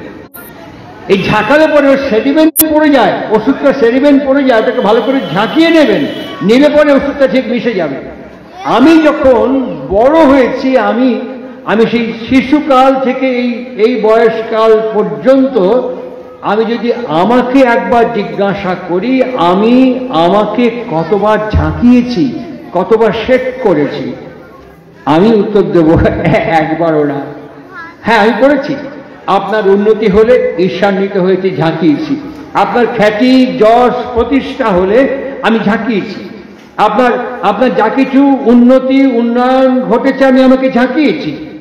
আমি বলেছি এই এত উপার্জন করলো 2 নম্বরই পয়সা, এই যে এখন বাইক চেপে চলছে চুরির পয়সা, এই যে এত সুন্দর ঘর বাড়িতে চুরি না করলে করতে পারে, এইরকম করে ঝাঁকিয়েছি। কিন্তু আমার জন্য আমি একবারে ঝাঁকাই। আজকে ঠাকুর অনুকূল চন্দ্রের প্রাসঙ্গিক প্রয়োজনীয়তা আমি আমার খুব ছোট্ট বয়স থেকে এই শ্রী বিগ্রহের ব্রাহ্মী শরীরের কাছে কাটিয়েছি, খুব শিশুকাল থেকে, খুব ছোট্ট কাল থেকে। সকাল থেকে রাত্রি পর্যন্ত আমি ওকে দেখেছি। যেমন এই শিক্ষাঙ্গনে আমরা আজকে সমবেত হয়েছি, আমার বারবার মনে হয়েছে যে শ্রী শ্রী ঠাকুর অনুকূল চন্দ্র একটা লিভিং, একটা মুভিং ইউনিভার্সিটি। ভারতবর্ষের অনেক সমুদ্র আমি দেখেছি, ভারতবর্ষের যতগুলো সমুদ্র আছে আমি সব সমুদ্র দেখেছি, আমি সমস্ত সমুদ্রের ঢেউ দেখেছি। সাইমালটেনিয়াসলি আমি শ্রী শ্রী ঠাকুর অনুকূল চন্দ্রের কাছে দেখেছি, শ্রী শ্রী ঠাকুর অনুকূল চন্দ্রের কাছে দেখেছি মানুষের সমুদ্রের ঢেউ আছড়ে পড়েছে। ঠিক একই জিজ্ঞাসা ঠাকুর অনুকূল চন্দ্রকে বেনারস ইউনিভার্সিটির একজন হাই প্রোফাইল ডক্টরেট, তার নাম যতটুকু রিকল করতে পারি মিস্টার পারিজাত, টাইটেলটা বলতে পারবো না, উনি শ্রী শ্রী ঠাকুরকে জিজ্ঞাসা করছেন, আমার বিদ্যা আছে, অর্থ আছে, খ্যাতি আছে, প্রতিষ্ঠা আছে, পরিচিতি আছে, আমার জীবনে আপনার মতন গুরুদেবের কি প্রয়োজন? আপনার মতন একজন গুরুদেবের আমার জীবনে কি প্রয়োজন? আমার তো সব আছে, আমার কি প্রয়োজন একজন গুরুকরণ করে দীক্ষা গ্রহণ করা? খুব রেশনাল কোশ্চেন। যেমন সমন্বয়াচার্য শ্রীরামকৃষ্ণের কাছে এই প্রশ্ন এসেছিল, যেমন অবতার বরিষ্ঠার কাছে এই জিজ্ঞাসা এসেছিল, শ্রী শ্রী ঠাকুর অনুকূল চন্দ্রের কাছে একই রকম প্রশ্ন এবং জিজ্ঞাসা এসছে, আমার দীক্ষা নিয়ে গুরুকরণ করার কি প্রয়োজন? দেওঘরে যারা ঠাকুর তখন লীলা করছেন, দেওঘর এখন ঝাড়খণ্ডের মধ্যে, তখন বিহারের মধ্যে ছিল, সাঁওতাল পরগনায়, এখন দেওঘর জেলা। শ্রী শ্রী ঠাকুর একটি বেঞ্চির ওপরে বসেছিলেন, আর দেওঘরে চৈত্র মাসে, বৈশাখ মাসে একটা ঝড় হয়, ওই ঝড়টা ঘূর্ণির মতন এরকম করে পাক খেয়ে যায়। হট করে একটা হাওয়া আসলো, সঙ্গে সঙ্গে পাক খেয়ে খড় কুটো আবর্জনা যা আছে গোল হয়ে ঘুরতে ঘুরতে ইভাকুয়েট করে যায়। ওই রকমই একটা হঠাৎ অল অফ এ সাডেন একটা ঝড় হয়েছে, ঘূর্ণিঝড়। একজন ভদ্রলোক হেঁটে আস্তে আস্তে ওই ঘূর্ণিঝড়ের মধ্যে কোনো একটা কুটো টুক করে চোখের মধ্যে ঢুকে গেছে। সে নিজে অনেক জল দিয়েছে, অনেকবার চেষ্টা করেছে, হাত দিয়ে খুঁটিতে কুটোটা বার করতে পারছে না, চোখের ভেতরে খচখচ করছে। সামনে একজন ভদ্রলোক দাঁড়িয়েছিলেন, সে গিয়ে চশমাটা খুলে বলছে, দেখুন তো আমার চোখের মধ্যে কি পড়েছে, দেখুন তো একটু। ঠাকুর ওই যে ভদ্রলোক প্রশ্ন করলেন ওকে দেখালেন, ওই দেখুন। কি সুন্দর উত্তর, ওই দেখুন। মানুষের চোখ সব দেখতে পায়, আপনার ঘরে কি হচ্ছে কান সব শুনতে পায়, আপনার ভেতরে সংসারে কি হচ্ছে সব এই চোখ দেখতে পায়, জগৎ এবং জীবনকে চোখ দেখতে পায়। কিন্তু এই চোখের মধ্যে যদি কুটো পড়ে, চোখ আসে কুটোকে দেখতে পায় না। এই চোখ সব দেখে, সব দেখতে পায়, কিন্তু চোখে যখন কুটো পড়ে, চোখ আসে কুটোকে খুঁজে বার করতে পারে না। তখন একটা মানুষের সাহায্যের প্রয়োজন হয়। দেখুন তো আমার চোখে কি পড়েছে, সামনের মানুষের সাহায্য গ্রহণ করতে হয়। একটা চোখের কুটো বার করবার জন্য যদি একটা মানুষের সাহায্যের প্রয়োজন হয়, তাহলে আমার জীবন আমার সংসার, আমার বিনির্মাণ বিচলন কেমন হবে তার জন্য কোনো সাহায্যের প্রয়োজন নেই, কোনো পরামর্শের প্রয়োজন নেই, কোনো ব্যক্তির প্রয়োজন নেই, কারো উপদেশের প্রয়োজন নেই। আমার ধারণা বিজ্ঞান এবং বিজ্ঞানী, শাস্ত্র এবং শাস্ত্রকার এরা কেউ এই অবৈজ্ঞানিক বিষয়কে মানে না। কেমন সে বিষয়? শিক্ষাঙ্গনে দাঁড়িয়ে কথা বলছি, এই শিক্ষাঙ্গনে দাঁড়িয়ে কথা বলছি। এখন আমরা বয়স্ক শিক্ষাক্রম দেখছি, এখন আমরা স্কুল ছুট যারা তাদেরকে আবার ফিরিয়ে আনার চেষ্টা করছি, এখন আমরা মিড ডে মিল চালু করেছি, এখন আমরা অনেক রকমের ব্যবস্থা করছি স্কুলে যাতে কেউ ছেড়ে চলে না যায়, আবার যেন স্কুলে পড়াশোনা করে। ঠিক এইরকম ঠাকুর অনুকূল চন্দ্রের আবির্ভাব ভূমি এখন বাংলাদেশের পাবনা জেলার হিমায়তপুর। আমি সেখানে বহুবার গেছি। আমি যখন আজকে এই মঞ্চে আপনাদের সাথে সম্মিলিত হওয়ার জন্য আসছি, তখনই আমার কাছে ঢাকা থেকে ফোন আসলো, তখনই আগামী 7ই মার্চে দোল উৎসবে যাওয়ার আমন্ত্রণ। আগামী 27 তারিখে আমি বাংলাদেশের চট্টগ্রাম যাচ্ছি, আবার ফিরে আসবো। আবার আগামী 10ই ফেব্রুয়ারি আমি ঢাকা যাব, আবার ফিরে আসবো, আবার আমি পাবনা হিমায়তপুর যাব। এইখান থেকে আমাকে ঢাকার যে সম্পাদক, মহানগর শাখার সম্পাদক আমাকে ফোন করে বললেন, আপনি কোথায় আছেন? আমি বললাম ডোমজুর উৎসবে গেছি। আমাকে বললেন যে আপনি আমাদের বাংলাদেশ হিমায়তপুর, ঢাকা মহানগর এবং চট্টগ্রাম মহানগরের পক্ষ থেকে সবাইকে আমাদের আন্তরিক রাগানন্দিত জয়গুরু এবং শুভেচ্ছা জানাবেন। তার নাম প্রশান্ত নাথ। এইমাত্র আমাকে ফোন করলো যখন আমি আসছি। আমি আপনাদের তার পক্ষ থেকে, বাংলাদেশ সৎসঙ্গের পক্ষ থেকে আপনাদের সবাইকে সেই শুভেচ্ছা, ভালোবাসা জয়গুরু তার পক্ষ থেকে জানিয়ে দিলাম। সেই হিমায়তপুর, সেই পাবনা হিমায়তপুর, এখন তো ঝাঁ চকচকে আশ্রম, তখন সেই সময় বেড়ার ঘর, খড়ের ঘর একটু করে নির্মাণযোগ্য শুরু হয়েছে। সেই সময়কালের কথা। শ্রী শ্রী ঠাকুর অনুকূল চন্দ্র, আপনারা যারা বসে আছেন বয়স্কা মা, এইরকমই একজন মা ঠাকুরের কাছে তার শিষ্যা হয়ে তার সেবা করতেন প্রত্যেক মুহূর্তে, অনেকের মতন। তার নাম হচ্ছে সরোজিনী ঘোষ। লেখাপড়া জানেন না, একদম লেখাপড়া জানেন না। ঠাকুর হঠাৎ অলকে সাডেন ওই সরোজিনী ঘোষ মাকে বলছেন, এই তুই লেখাপড়া করিস না কেন? আমি লেখাপড়া করবো কি? আমার বয়স হয়ে গেছে, বুড়ো হয়ে গেছে, এখন কি লেখাপড়া করবো? এখন কি লেখাপড়া করার সময়? শেখার শেষ আছে নাকি?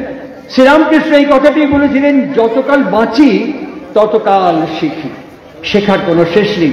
একটা জানোয়ারের কাছ থেকে শেখা যায়, একটা পিঁপড়ের কাছ থেকে শেখা যায় কি শৃঙ্খলা, কি নিয়মানুবর্তিতা, কি অনুশীলন পর্ব একটা পিঁপড়ের শাড়ি থেকে শেখা যায়। আমাকে যদি লাইন দিয়ে যেতে হয়, ধাক্কাধাক্কি মারামারি হয়, পিঁপড়ের শাড়ির মধ্যে কোনো ধাক্কাধাক্কি মারামারি মিছিলে গন্ডগোল দেখবেন না। আমাদের মধ্যে গন্ডগোল হয়, আমরা শিক্ষিত মানুষ, আমাদের লাইন দিতে বললে আমরা গন্ডগোল করি। পিঁপড়ের শাড়ির মধ্যে কোনো গন্ডগোল বিশৃঙ্খলা দেখবে না। আমাদের জন্য পুলিশ লাগে, পিঁপড়ের সারিবদ্ধতার মধ্যে কোনো পুলিশ নেই, অটোমেটিক্যালি সারিবদ্ধভাবে হেঁটে যাচ্ছে। শেখার কোনো শেষ নেই, শেখার কোনো শেষ নেই। যতকাল বাঁচি ততকাল শিখি। এই আমি টাটানগর গেছি, যে বাড়িতে গেছি সে বাড়িতে গিয়ে সেই ভদ্রলোক আমার খুব প্রিয়, আমি কেমন আছো? ভালো আছি। তার বউকে বললাম, তুমি কেমন আছো? ভালো আছি। ওর বাচ্চাটাকে বললাম, কিরে তুই কেমন আছিস? বাচ্চাটা আমার দিকে পা থেকে মাথা পর্যন্ত থেকে গম্ভীর হয়ে ঘরে চলে গেল। আমি ওকে বললাম, উত্তর দিলে না কেন? সে গম্ভীর আমাকে কি বললো জানেন? বললো, আমার বাবাকে তুমি বললে, আমার মাকে তুমি বললে, আমাকে তুমি বললে কেন? আমি হাত জোর করে বললাম, সরি প্লিজ, আমি ক্ষমা চাইছি, আমার অন্যায় হয়ে গেছে।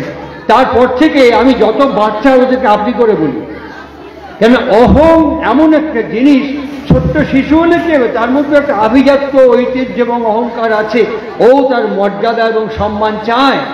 সুতরাং মানুষকে সম্মান দিয়ে কথা বলার শেখাটা আমি শিখেছি ওই বাচ্চাটির কাছ থেকে। আমি বাচ্চাদের আপনি করে কথা বলি। ঠিক শেখার কোনো শেষ নেই। ঠাকুর সরোজিনী ঘোষকে বলছেন, তুই লেখাপড়া শিখবি না? আমাদের এখানে পঞ্চানন সরকার মাস্টারমশাই আছেন। এই পঞ্চানন সরকার, তিনি বাগেরহাট পিসি কলেজের ফিলসফির প্রফেসর ছিলেন। আমি 1975 পর্যন্ত ওনার সঙ্গে কাটিয়েছি, তারপর চলে গেছে, দেহতে আর নেই। হি ওয়াজ এ লিভিং লিজেন্ড। কি জানতেন না? একদিকে অ্যাস্ট্রোনমি, একদিকে অ্যাস্ট্রোলজি, একদিকে ম্যাথামেটিক্স, একদিকে ফিজিক্স, একদিকে ফিলসফি, কি না জানতেন। হি ওয়াজ এ লিভিং লিজেন্ড। সেই পঞ্চানন সরকারকে ঠাকুর ঠাকুর বললেন যে পঞ্চানন্দা আপনি সরোজিনীকে লেখাপড়া শেখাবেন, সরোজিনীকে লেখাপড়া শেখাবেন। আর সরোজিনী আশ্রমে দিনভর কাজ করার পর, এখন তো স্কুলে একটা টাইম আছে, কিন্তু ঠাকুরের স্কুলে নাম ছিল তপোবন বিদ্যালয়। এই তপোবন বিদ্যালয় কোনো সময় ছিল না, দিনে দুপুরে রাত্রে সকালে বিভিন্ন সময় ক্লাস হতো। আর ক্লাস ঘর ছিল না এরকম, মাঠের মধ্যে গাছের গায়ে ব্ল্যাকবোর্ড দিয়ে ক্লাস হতো, মাঠের মধ্যে সব বসে ক্লাস করতেন। সেই ক্লাসে সরোজিনী ঘোষকে অঙ্ক শেখাচ্ছেন অধ্যাপক পঞ্চানন সরকার। যখন শেখায় শেখেন, যখন বোঝায় বোঝেন। তারপরে যখন পরের দিন জিজ্ঞেস করতেন, সরোজিনী তোমাকে যে আমি জ্যামিতির লম্ব শিখিয়েছি তোমার মনে আছে? বলো দেখুন মাস্টারমশাই, আপনি যখন শেখান, যখন আপনি আমাদেরকে বোঝান, ততক্ষণ মনে থাকে। তারপরে তারপরে কি, তারপরে তো গিয়ে সংসারের কাজ, আশ্রমের কাজ, নানান রকমের কাজ। আর যখন আমি সময় পাই বিছনায় গিয়ে রাত্রিবেলা শুই, তখন আর লম্ব বেশিক্ষণ লম্বা হয়ে থাকতে পারে না, বিছনা পেলি ফট করে কাজ হয়ে শুয়ে পড়ে গেল। আমি ওকে ক্রমাগত জ্যামিতির লম্ব দেখছি, আমাকে বলা হচ্ছে চলার সাথী। ঠাকুরের বাণী গ্রন্থ বইটির নাম হচ্ছে চলার সাথী। ওর মধ্যে একটি বাণী আছে, বুঝাইবার পথ। ওর মধ্যে একটা বাণী আছে, বুঝাইবার পথ। আমি যে প্লেনে আছি, আমি যে স্টেজে আছি, আমি যদি এইখান থেকে আরেকজনকে বোঝাতে যাই, ভুল হয়ে যাবে, একদম ভুল হয়ে যাবে। যাকে বোঝাতে চাইছি তার স্তরে নেমে এসে তার মতন করে আমাকে সেইটি বোঝাতে হবে, তবে সে বুঝতে পারবে। একটি মা তার ছেলেকে বারণ করতেন, এরকম করো না। এখনই ও চোখ বড় বড় করছিল, ছেলেকে লাফালাফি করছিল। এই যে বসে আছে আমার সামনে, এরকম বড় বড় চোখ করেছেন, চোখ করে বলছেন লাফালাফি করো না। এই মাত্র এই কিছুক্ষণ আগে আমি কথা বলতে বলতে দেখলাম। সুতরাং এই যে আমরা ছেলেপুলেকে শাসন করি, শাসন যখন শোনে না, তখন হাত পিঠের ওপরে, গালের ওপরে চড়তে থাকে। শ্রী ঠাকুর পরিষ্কার বলছেন, তুই ওকে মারতেছিস কেন? কথা শুনছে না, তুই তো চাস ও তোর কথা শুনুক। হ্যাঁ, তোর শাসন কি জন্য? ওকে সংশোধন করার জন্য। হ্যাঁ, তা মারলে কি সংশোধন হবে? বকলে কি সংশোধন হবে? ও কেন করছে, কি জন্য করছে, কি কারণে করছে, কি উদ্দেশ্যে করছে, এই কজ আর রিজন, এটা যদি বুঝতে, ধরতে, অনুভব করতে না পারি, তাহলে ওর স্তরে আমি নেমে যেতে পারবো না। ওর মতন করে ওকে বোঝাতে হবে। মানুষের জীবনে দুটো জিনিস আছে, কি? জানোয়ারের মধ্যেও আছে, মানুষের মধ্যেও আছে। কি? Emotion and sentiment. এই দুটো জিনিস আছে, ইমোশন এবং সেন্টিমেন্ট। এই দুটো জিনিস জানোয়ারের মধ্যেও আছে। একটা রাস্তার কুকুরকে এক্ষুনি একটা রাস্তার কুকুরকে এরকম করে পিঠে হাত বুলিয়ে, গায়ে বুলিয়ে দিন, ও সুরসুর করে লেজ নাচতে তা আপনার কাছে আসবে। ওর সেন্টিমেন্ট বুঝিয়ে দেবে এই লোকটা আমাকে ভালোবাসছে। একটা গরুর গলায় এরকম করে কিছুক্ষণ হাত দিন, গরু গলাটা বাড়িয়ে দেবে। একটা ইতর নিকৃষ্ট জানোয়ার, ও বুঝতে পারবে এই লোকটা আমাকে আদর করছে। একটা কুকুরকে ঢিল মারুন, ঠিক করে তাকিয়ে গিয়ে আপনার দিকে বারবার তাকাবে আর লেজ গুটিয়ে পালাবে, বিরক্ত হবে।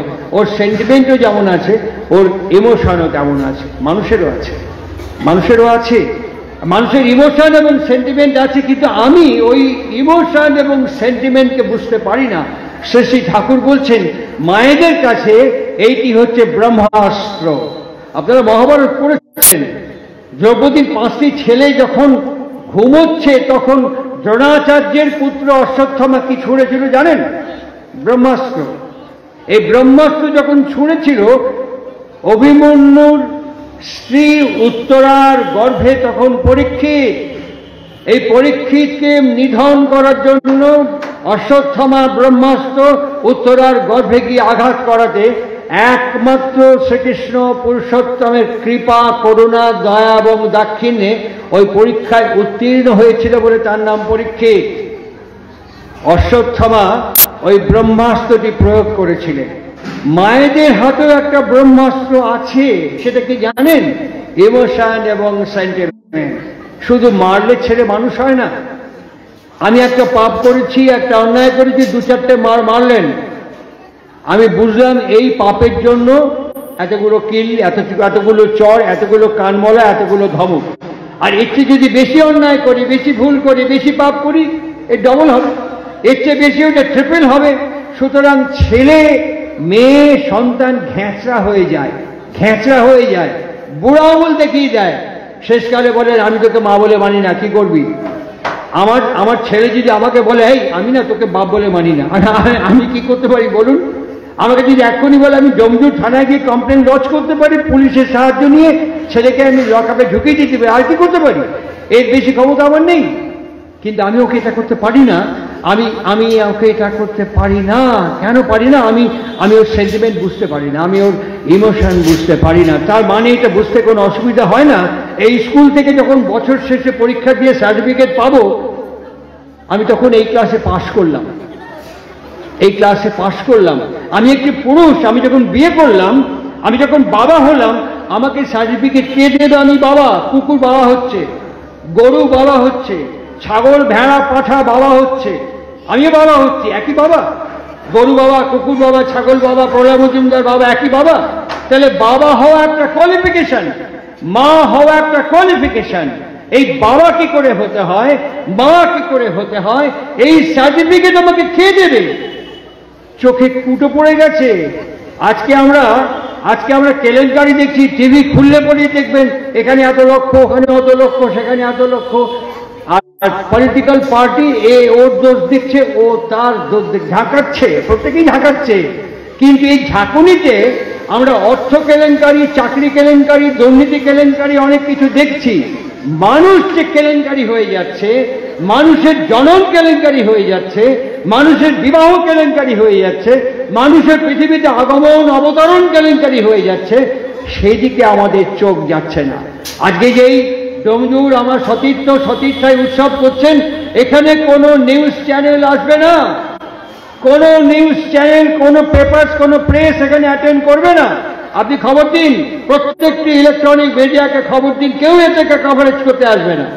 এখানে যদি কেলেঙ্কারি হয়, ধর্ষণ হয়, এক্ষুনি দেখবেন অভিযান লেগে যাবে, পরপর সব চ্যানেল হাজির হয়ে যাবে। এখানে খুন হয়েছে, এখানে ধর্ষণ হয়েছে, এখানে ডাকাতি হয়েছে, সব হাজির হয়ে যাবে, এগুলো খবর। কিন্তু কি করে মানুষ নির্মাণ হয়, কি করে জীবন বিচরণ হয়, বিনির্মাণ হয়, এগুলো আমাদের কাছে খবর নয়। এই ইউলো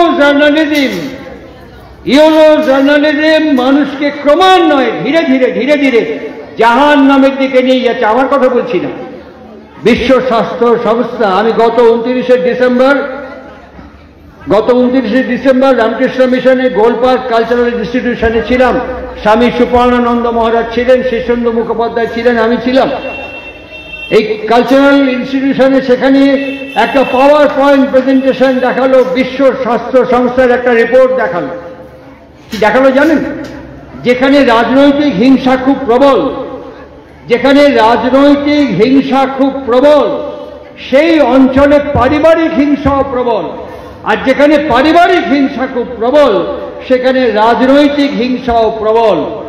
এই কথাটি এখন এই গত 29শে ডিসেম্বর আমি দেখলাম জায়ান্ট স্ক্রিনে, বিশ্ব স্বাস্থ্য সংস্থার রিপোর্ট আমি দেখলাম। ঠিক এই কথাটি আমরা যার শ্রীপাদপদ্মে সমবেত হয়েছে শ্রেষ্ঠী ঠাকুর অনুকূল চন্দ্র, তিনি ওই পাবনা হিমায়তপুরে আবির্ভূত দেওঘরের লীলাভূমি থেকে উচ্চারণ করছেন। Those are all highly intellectual giant বিদ্বজ্জনের কাছে তিনি উচ্চারণ করছেন, তোমার মানে আমার, প্রত্যেক একক অস্তিত্ব, ব্যক্তিগত জীবন, ব্যক্তিগত সদাচার, ব্যক্তিগত আচার আচরণ যত বিচ্যুত হবে, ব্যত্যয়দুষ্ট হবে, তোমারই একার আচরণ যত বিচ্যুত এবং ব্যতিক্রম দুষ্ট হবে, আস্তে আস্তে সমাজ জীবনকে প্রভাবিত করবে, আস্তে আস্তে বৃহত্তর জনজীবনকে প্রভাবিত করবে, আস্তে আস্তে আবহাওয়াকে পরিবর্তন করবে। আমাদের ভূগর্ভের যে কন্টিনেন্টাল প্লেট, এটার মধ্যে বিশৃঙ্খলতা নিয়ে আসবে, ইন্টিগ্রেশন ভেঙে দেবে, এবং একটা সময় আসবে প্রাকৃতিক বিপর্যয়। আপনারা টিভি খুলেছেন, কিছুদিন আগে, দুদিন আগে টিভি দেখেছেন যোশীমঠ, উত্তরাখণ্ডের যোশীমঠ, কতগুলো বাড়িতে, 600-র ওপরে বাড়িতে ফাটল দেখা দিয়েছে। ভারতবর্ষের ভূবিজ্ঞানী যারা, তারা গবেষণা করে তদন্ত করে বলে দিলেন, এই উত্তরাখণ্ডের কিছুদিন আগে কেদারে ধস নামলো, সামনে তুষারপাতের আশঙ্কা করছে। ওরা বলল যোশীমঠ টিকবে কিনা সন্দেহ। কেন? বেআইনি নির্মাণ হয়েছে, মানুষ প্রকৃতির উপর অত্যাচার করেছে, মানুষ ভূগর্ভ থেকে একটার পর একটা হাই রাইজ ফ্ল্যাট হচ্ছে, সাবমার্সিবল পাম্প দিয়ে আমরা জলকে টেনে বার করে নিয়ে আসছি মাটির স্তর থেকে। কি হচ্ছে?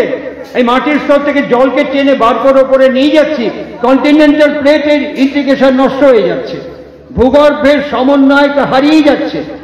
কে করছে? আমি করছি। আমারই মতন দুহাত দুপা দুচোখ দু কানওয়ালা একটা মানুষ আমার মেধা, আমার বুদ্ধি, আমার বিদ্যা, আমার প্রাযুক্তিক প্রাচুর্যকে প্রয়োগ করে আমি জলকে টেনে নিয়ে আসছি। আমাকে লেখাপড়া শিখিয়েছে কি আমার বাবা? আর আমি এই বিদ্যা এই স্কুল থেকে পাইনি।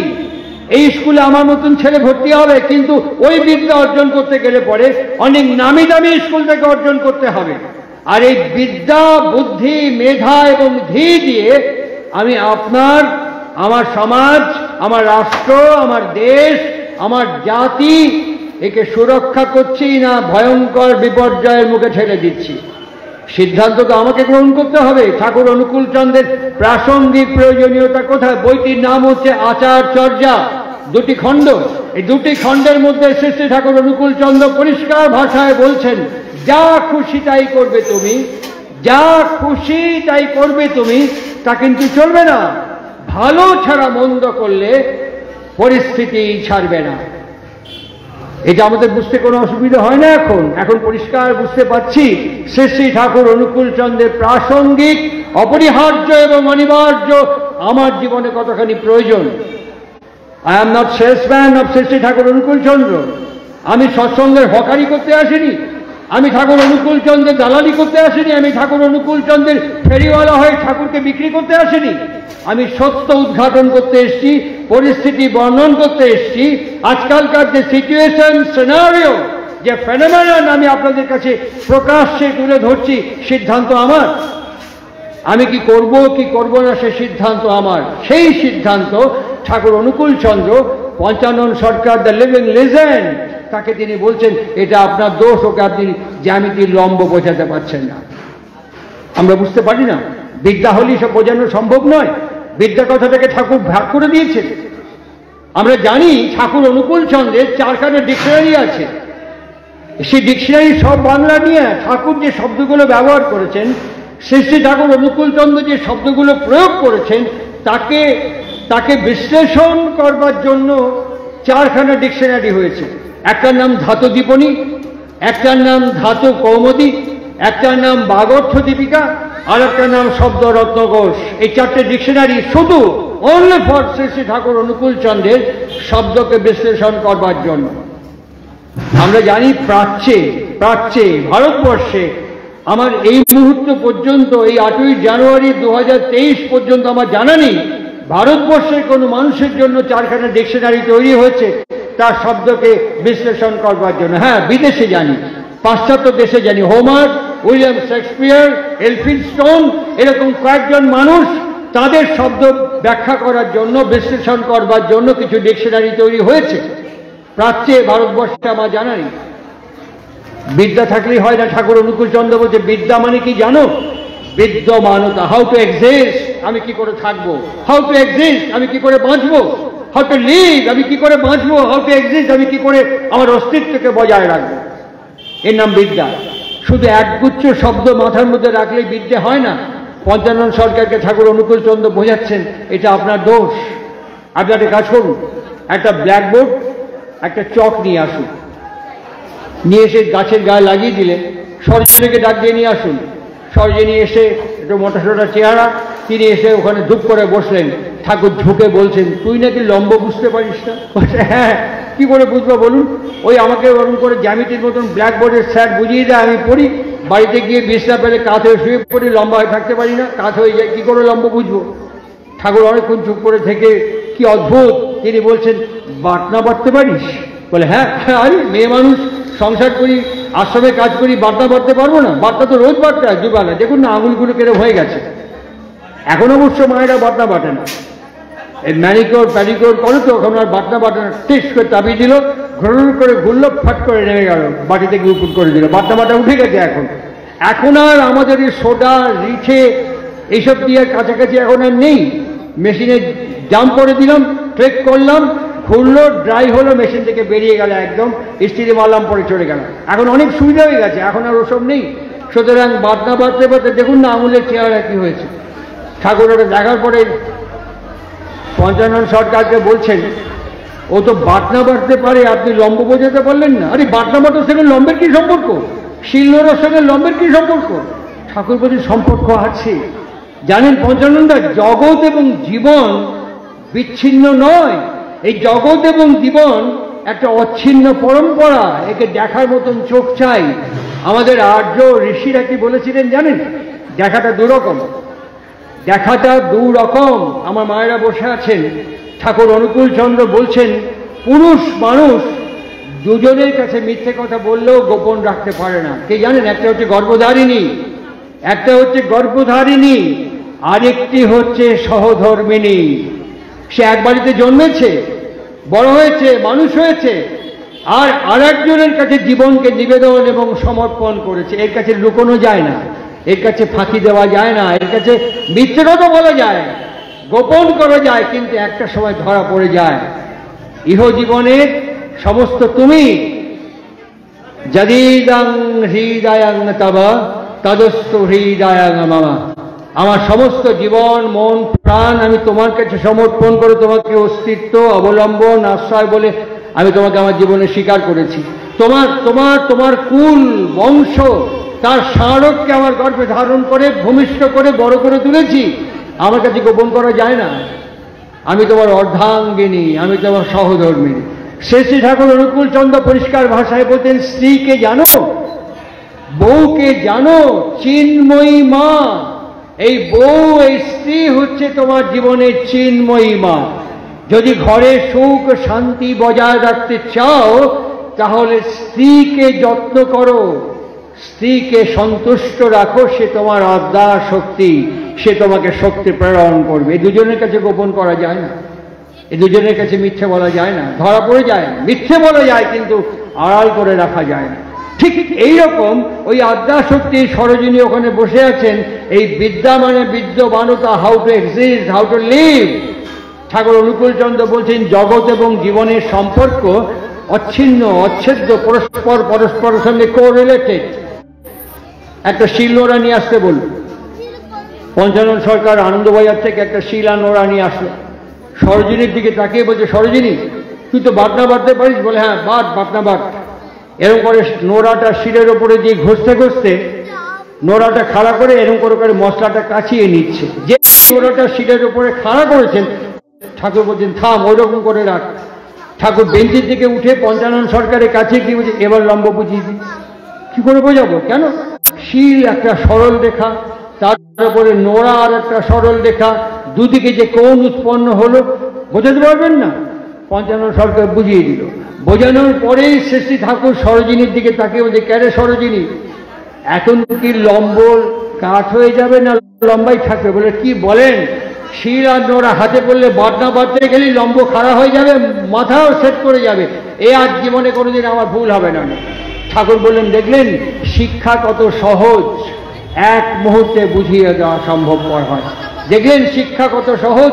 ওর জীবনের সঙ্গে, আচরণের সঙ্গে, বাণীর সঙ্গে কোনো পার্থক্য নেই। চলার সাথীর মধ্যে বললেন বুঝাইবার পথ, কেমন করে বুঝাতে হয়। মার 4টি ছেলে, সন্তোষ, সুরেশ, খোকন, আরেকজনের নাম ভুলে গেছে। তার নাম হচ্ছে কালীষষ্ঠী, ভালো নাম হচ্ছে সুভাষিনী রায়। ঠাকুর কালীষষ্ঠী বলে ডাকতেন। তার এই এতগুলো ছেলের মধ্যে একটি ছেলে সুরেশ, তার মাথায় একটু গরম, খারাপ। দেখবেন আপনারা লক্ষ্য করে দেখবেন, আমার কথা বিশ্বাস করতে হবে না। বাবা মায়ের 2-4টি ছেলেপুলে থাকলে পরে যে শক্তপোক্ত করিতকর্মা ডাকাবুকো, বাবা তার দিকে, মা তার দিকে বেশি ধ্যান দেয় না। বাবা মার নজর কার দিকে জানেন? যে ছেলে একটু দুর্বল, একটু ক্ষীণ, একটু কম শক্তি সম্পন্ন, একটু নড়বড়ে, বাবা মার ধ্যান, নজর, টান ওই দুর্বল কমজোরি সন্তানের দিকে বেশি। আর যে ডাকাবুকো শক্তপোক্ত, বাপ মার চাপ তার উপরে বেশি। ওকে একটু দে না, ওকে একটু দেখ না, ওদের একটু কর না, সবসময় বাপ মা ওই দিকে বেশি টান দিয়ে যায়। আর যেহেতু নড়বড়ে, তাকে সবসময় প্যালা দিয়ে দিয়ে ঠিক করে রাখে। ঠাকুর অনুকূল চন্দ্র সবসময় বলতেন এই বোধ, এই বিদ্যমানতা, এই অবজারভেশন কেমন করে বাবা এবং মার মধ্যে আসবে? আসে না, সচরাচর আসে না।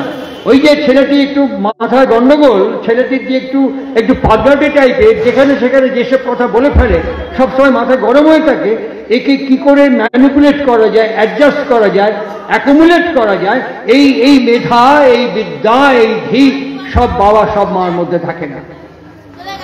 সরোজিনী, সুভাষিনী, কালীষষ্ঠী, যে তার বাড়িতে প্রচুর আম গাছ, আম পাড়া হয়েছে। আম পাড়ার পর আজীবন সৎসঙ্গ আশ্রমে মানুষ হয়েছে, ঠাকুর সবাইকে শিখিয়েছেন একা একা কিছু খেতে হয় না, একা একা কিছু খেতে হয় না, কিছু খেতে গেলে পারিপার্শ্বিক সবাইকে দিয়ে খেতে হয়। অল্প হোক তোমার ভাগ্যে, কিন্তু সবাইকে দিয়ে খেতে হয়, একা একা কিছু খেতে হয় না। কালীষষ্ঠীর শিক্ষায় শিক্ষিত হয়ে ওই আম পাড়া হয়েছে, তার মেজো ছেলে সুরেশকে বলছে, সুরেশ এই যে আম বস্তা করে বাঁধা হচ্ছে, আশ্রমে যত লোক আছে, গুরু ভাই আছে, সব বাড়ি বাড়ি একটু করে আম দিয়ে দাও।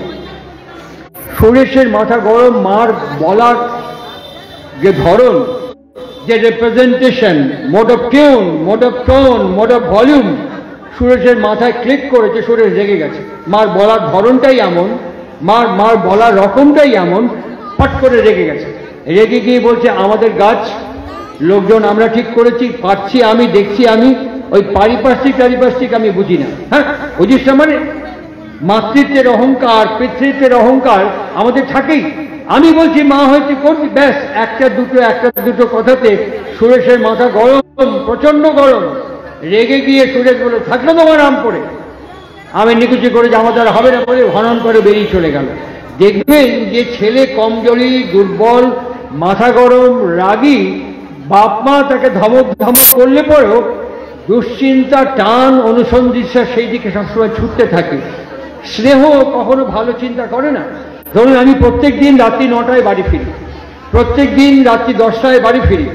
আজকের দিন আমি কোনো কারণে 9টা, 10টা, 11টা, 12টা বেজে যাচ্ছে। আমাকে যারা ভালোবাসে তারা কেউ ভাববে না ভালোই আছে, ঘর বার করতে করতে ভাববে কোনো দুর্ঘটনা ঘটল না তো, কোনো অ্যাক্সিডেন্ট হলো না তো, কোনো অকল্যাণ হলো না তো, কিছু ঘটে যায়নি তো, দুশ্চিন্তা করে।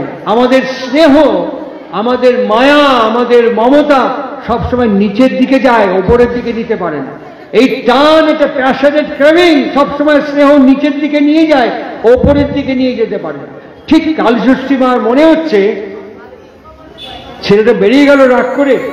এই কাছেই দারোয়া নদী, যদিও জল নেই, বালি, লম্বা ব্রিজ, যদি ব্রিজের উপরে উঠে মাথা গরম করে লাভ দেয় তাহলে তো গেল।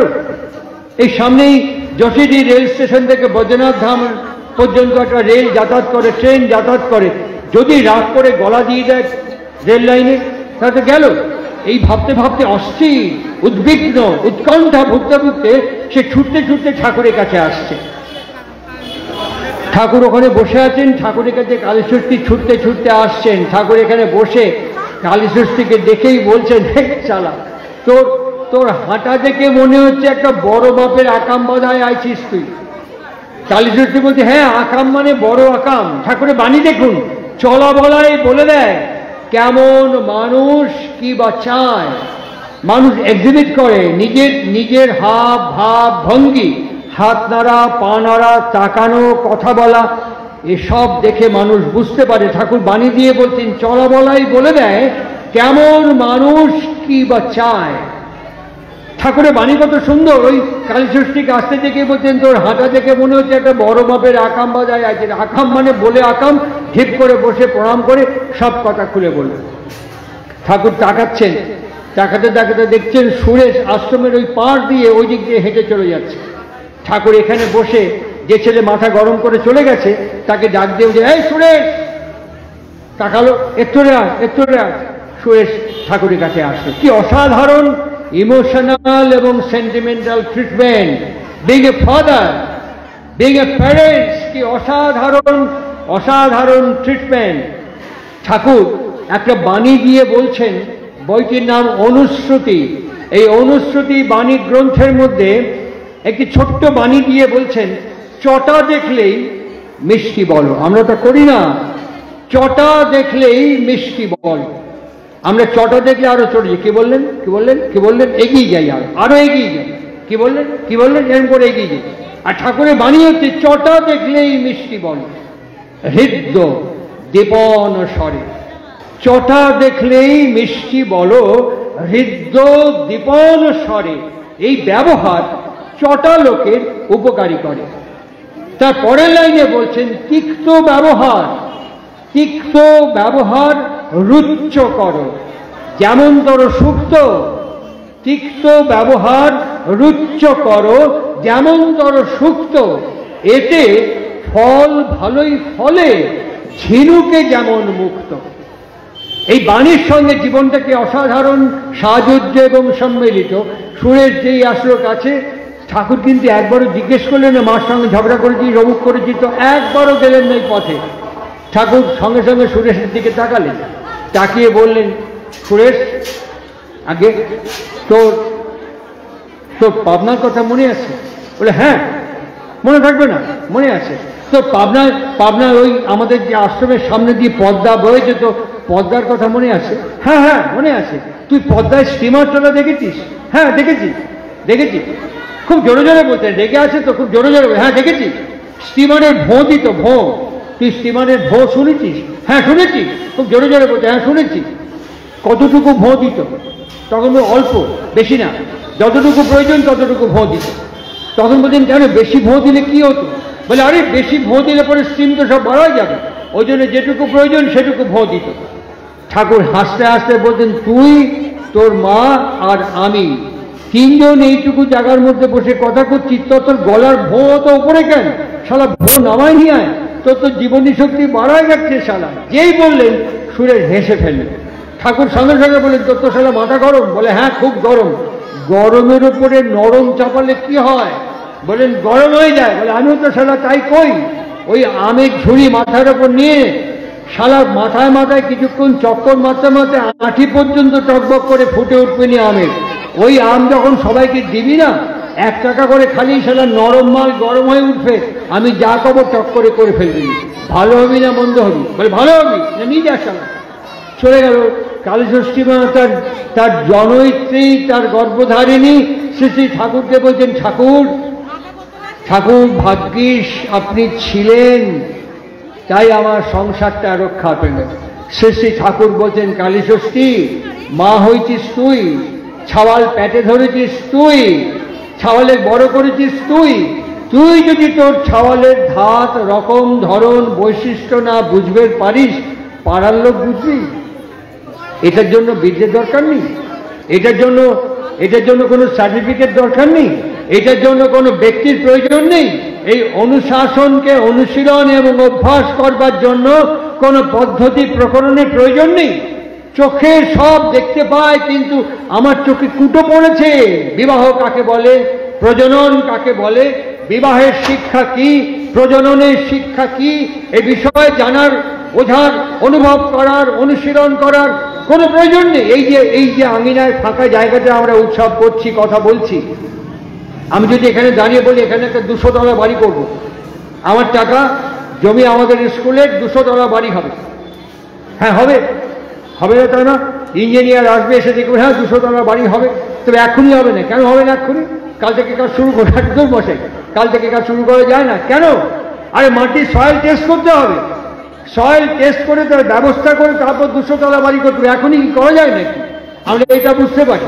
আরে এখনো জমি আমার, লাগিয়ে দিন, চাষ করে দিন, হবে, হ্যাঁ চাষ হবে, কিন্তু তার আগে দেখতে হবে সময়, কাল, জমির স্বাস্থ্য, জমির উর্বরতা, বীজের সঙ্গে জমির রিলেশন, তারপরে সেই বীজ বপন করতে হবে। যখন তখন যে কোনো জিনিস করা যাবে না। আর আমার জমিতে খালি পড়ে, যেখানে আপেল করুন, এখানে বেদানা করুন, এখানে চা গাছ করে দিন, হবে, হ্যাঁ হবে।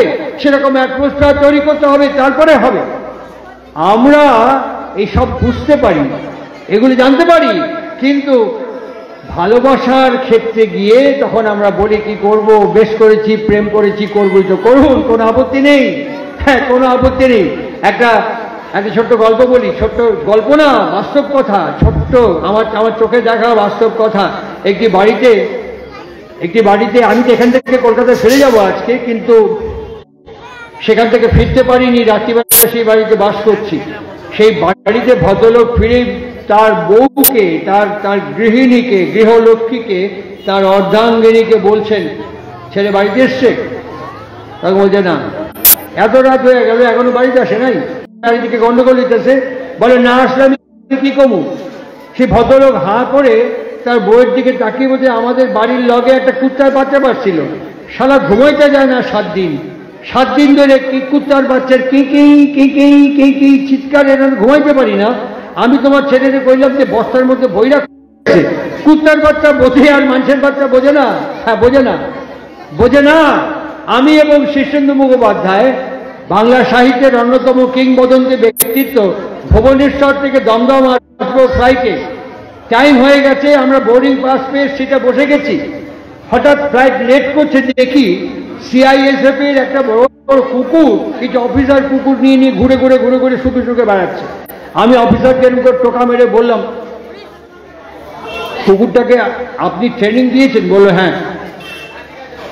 আপনিও ট্রেনার? বললো হ্যাঁ। দেখুন কি আশ্চর্য, কুকুরকে শিখিয়েছেন আপনি, কিন্তু সিদ্ধান্ত গ্রহণ করবেন কুকুরের। ওই 2 পাওয়ালা মানুষ ট্রেনিং দিয়েছি, আর 4 পাওয়ালা অস্তিত্বের কাছ থেকে তার সিদ্ধান্তকে গ্রহণ করছি। আমাদের আর্য শাস্ত্র বলেছিলেন, ভর্গো দেবস্য ধীমহি। এই ধী কেমন করে প্রেরণ করতে হয়, সেই বিজ্ঞানটি প্রজনন বিজ্ঞান, বিবাহ বিজ্ঞান। আর এইটি বুঝতে গেলে পরে আমার কোনো ব্যক্তির প্রয়োজন নেই, এই শিক্ষা গ্রহণ করতে গেলে কোনো শিক্ষকের প্রয়োজন নেই, এই জীবনকে যাপন করতে গেলে কোনো অনুশাসনের প্রয়োজন নেই। আমার মনে হয় বিজ্ঞান এবং বিজ্ঞানী একে বিশ্বাস করে না। আজকের এই প্রেক্ষাপটে দাঁড়িয়ে থেকে অনেকক্ষণ আপনাদের সাথে কথা বলছি। শ্রী শ্রী ঠাকুর অনুকূল চন্দ্রের যে প্রাসঙ্গিক প্রয়োজনীয়তা, তিনি একদিন প্রসঙ্গক্রমে বলছেন, যারা দীক্ষা গ্রহণ করে আমার ঈশ্বরভৃতি করেন আমার জন্য, ঈশ্বরভৃতি করার পরই তারা প্রত্যেকেই মাতৃভৃতি এবং পিতৃভৃতি করবে। যারা মায়েরা আছেন, আমরা অনেক সময় আমাদের রাগ, আমাদের ক্ষোভ, আমাদের বিরক্তি, আমাদের দুঃখ আমরা প্রকাশ করে ফেলি। যা প্রকাশ করে ফেলি সেটা অনেক সময় ভালো হয় না। কিরকম ভালো হয় না? হয়তো আমার স্বামী আমাকে একটু ভৎসনা করেছে, তিরস্কার করেছে, হয়তো আমার স্বামী আমার ওপরে উষ্মা প্রকাশ করেছে, রাগ প্রকাশ করেছে, আমি বিড় করে বলে যাচ্ছি।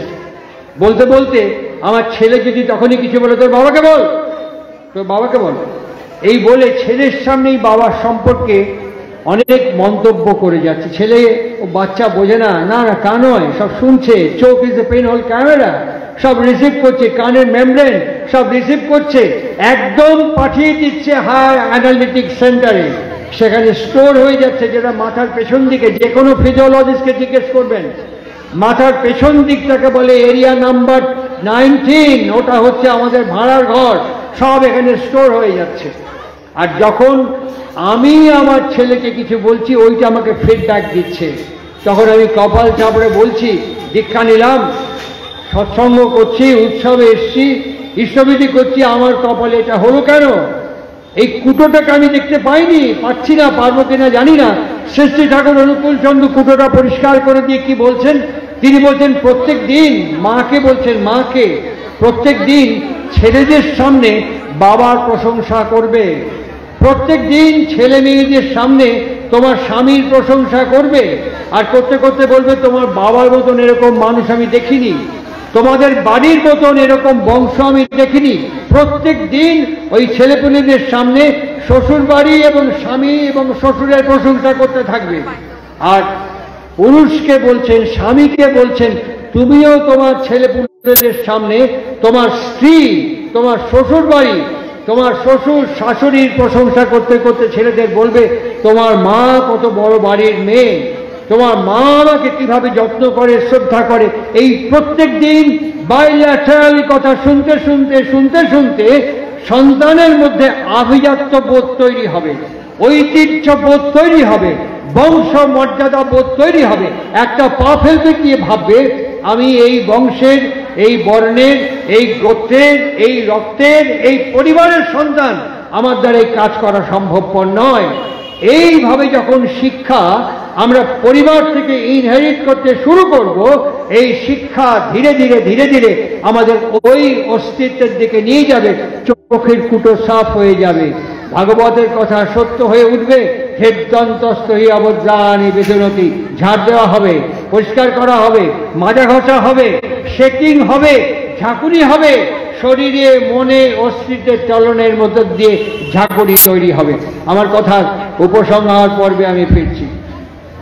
এই যে এতক্ষণ কথাগুলো বললাম, এই যে এতক্ষণ বিষয়গুলো জানালাম, মহর্ষি ব্যাসকে পরে ভক্তজন জিজ্ঞাসা করছেন, বেশ ঝাঁকুনি দিলাম, ঘষা মাজা করলাম, পরিষ্কার পরিচ্ছন্ন করলাম, হোয়াট ইজ দ্য নিড ফল, এর রেজাল্টেন্ট কি হবে? মহর্ষি ব্যাস তার উত্তর দিয়ে আমাদেরকে বলছেন, পরিষ্কার ভাষায় বলছেন, বাস্তব মাত্র বস্তু শিবদাম পাশ্চাতি বস্তু সূক্ষ্ম। কি হবে? স্থূল এবং সূক্ষ্ম তুমি at a moment, at a glance, twinkle of an eye, এক নিমেষে ডিস্টিংগুইশ করতে পারবে, ডিফারেন্সিয়েট করতে পারবে, বুঝতে পারবে। বর্তমান যুগ পুরুষোত্তম শ্রী শ্রী ঠাকুর অনুকূল চন্দ্র তিনি ছোট্ট একটি বাণীর মধ্য দিয়ে বললেন, সূক্ষ্ম সার্থক বিভেদ বিচার, সূক্ষ্ম সার্থক বিভেদ বিচার, সফল অনুভব, ক্ষিপ্র স্মৃতি, চিন্তা কর্ম ধ্যানেরই বিভব। তাহলে এই সূক্ষ্ম সার্থক একে আমি ডিস্টিংগুইশ করবো কি করে, একে ডিফারেন্সিয়েট করবো কি করে? সূক্ষ্ম সার্থক বিভেদ বিচার, একে বুঝতে গেলে পরে ধ্যান দরকার, ধ্যান। যারা আমার কথা এতক্ষণ শুনছেন এখানে বসে বসে, আপনারা আমাকে বলবেন আমাদের ধ্যান করার সময় নেই। হলো, আমাদের ধ্যান করার সময় নেই, হ্যাঁ নেই, কিন্তু ধ্যান আমরা প্রত্যেক মুহূর্তে করছি।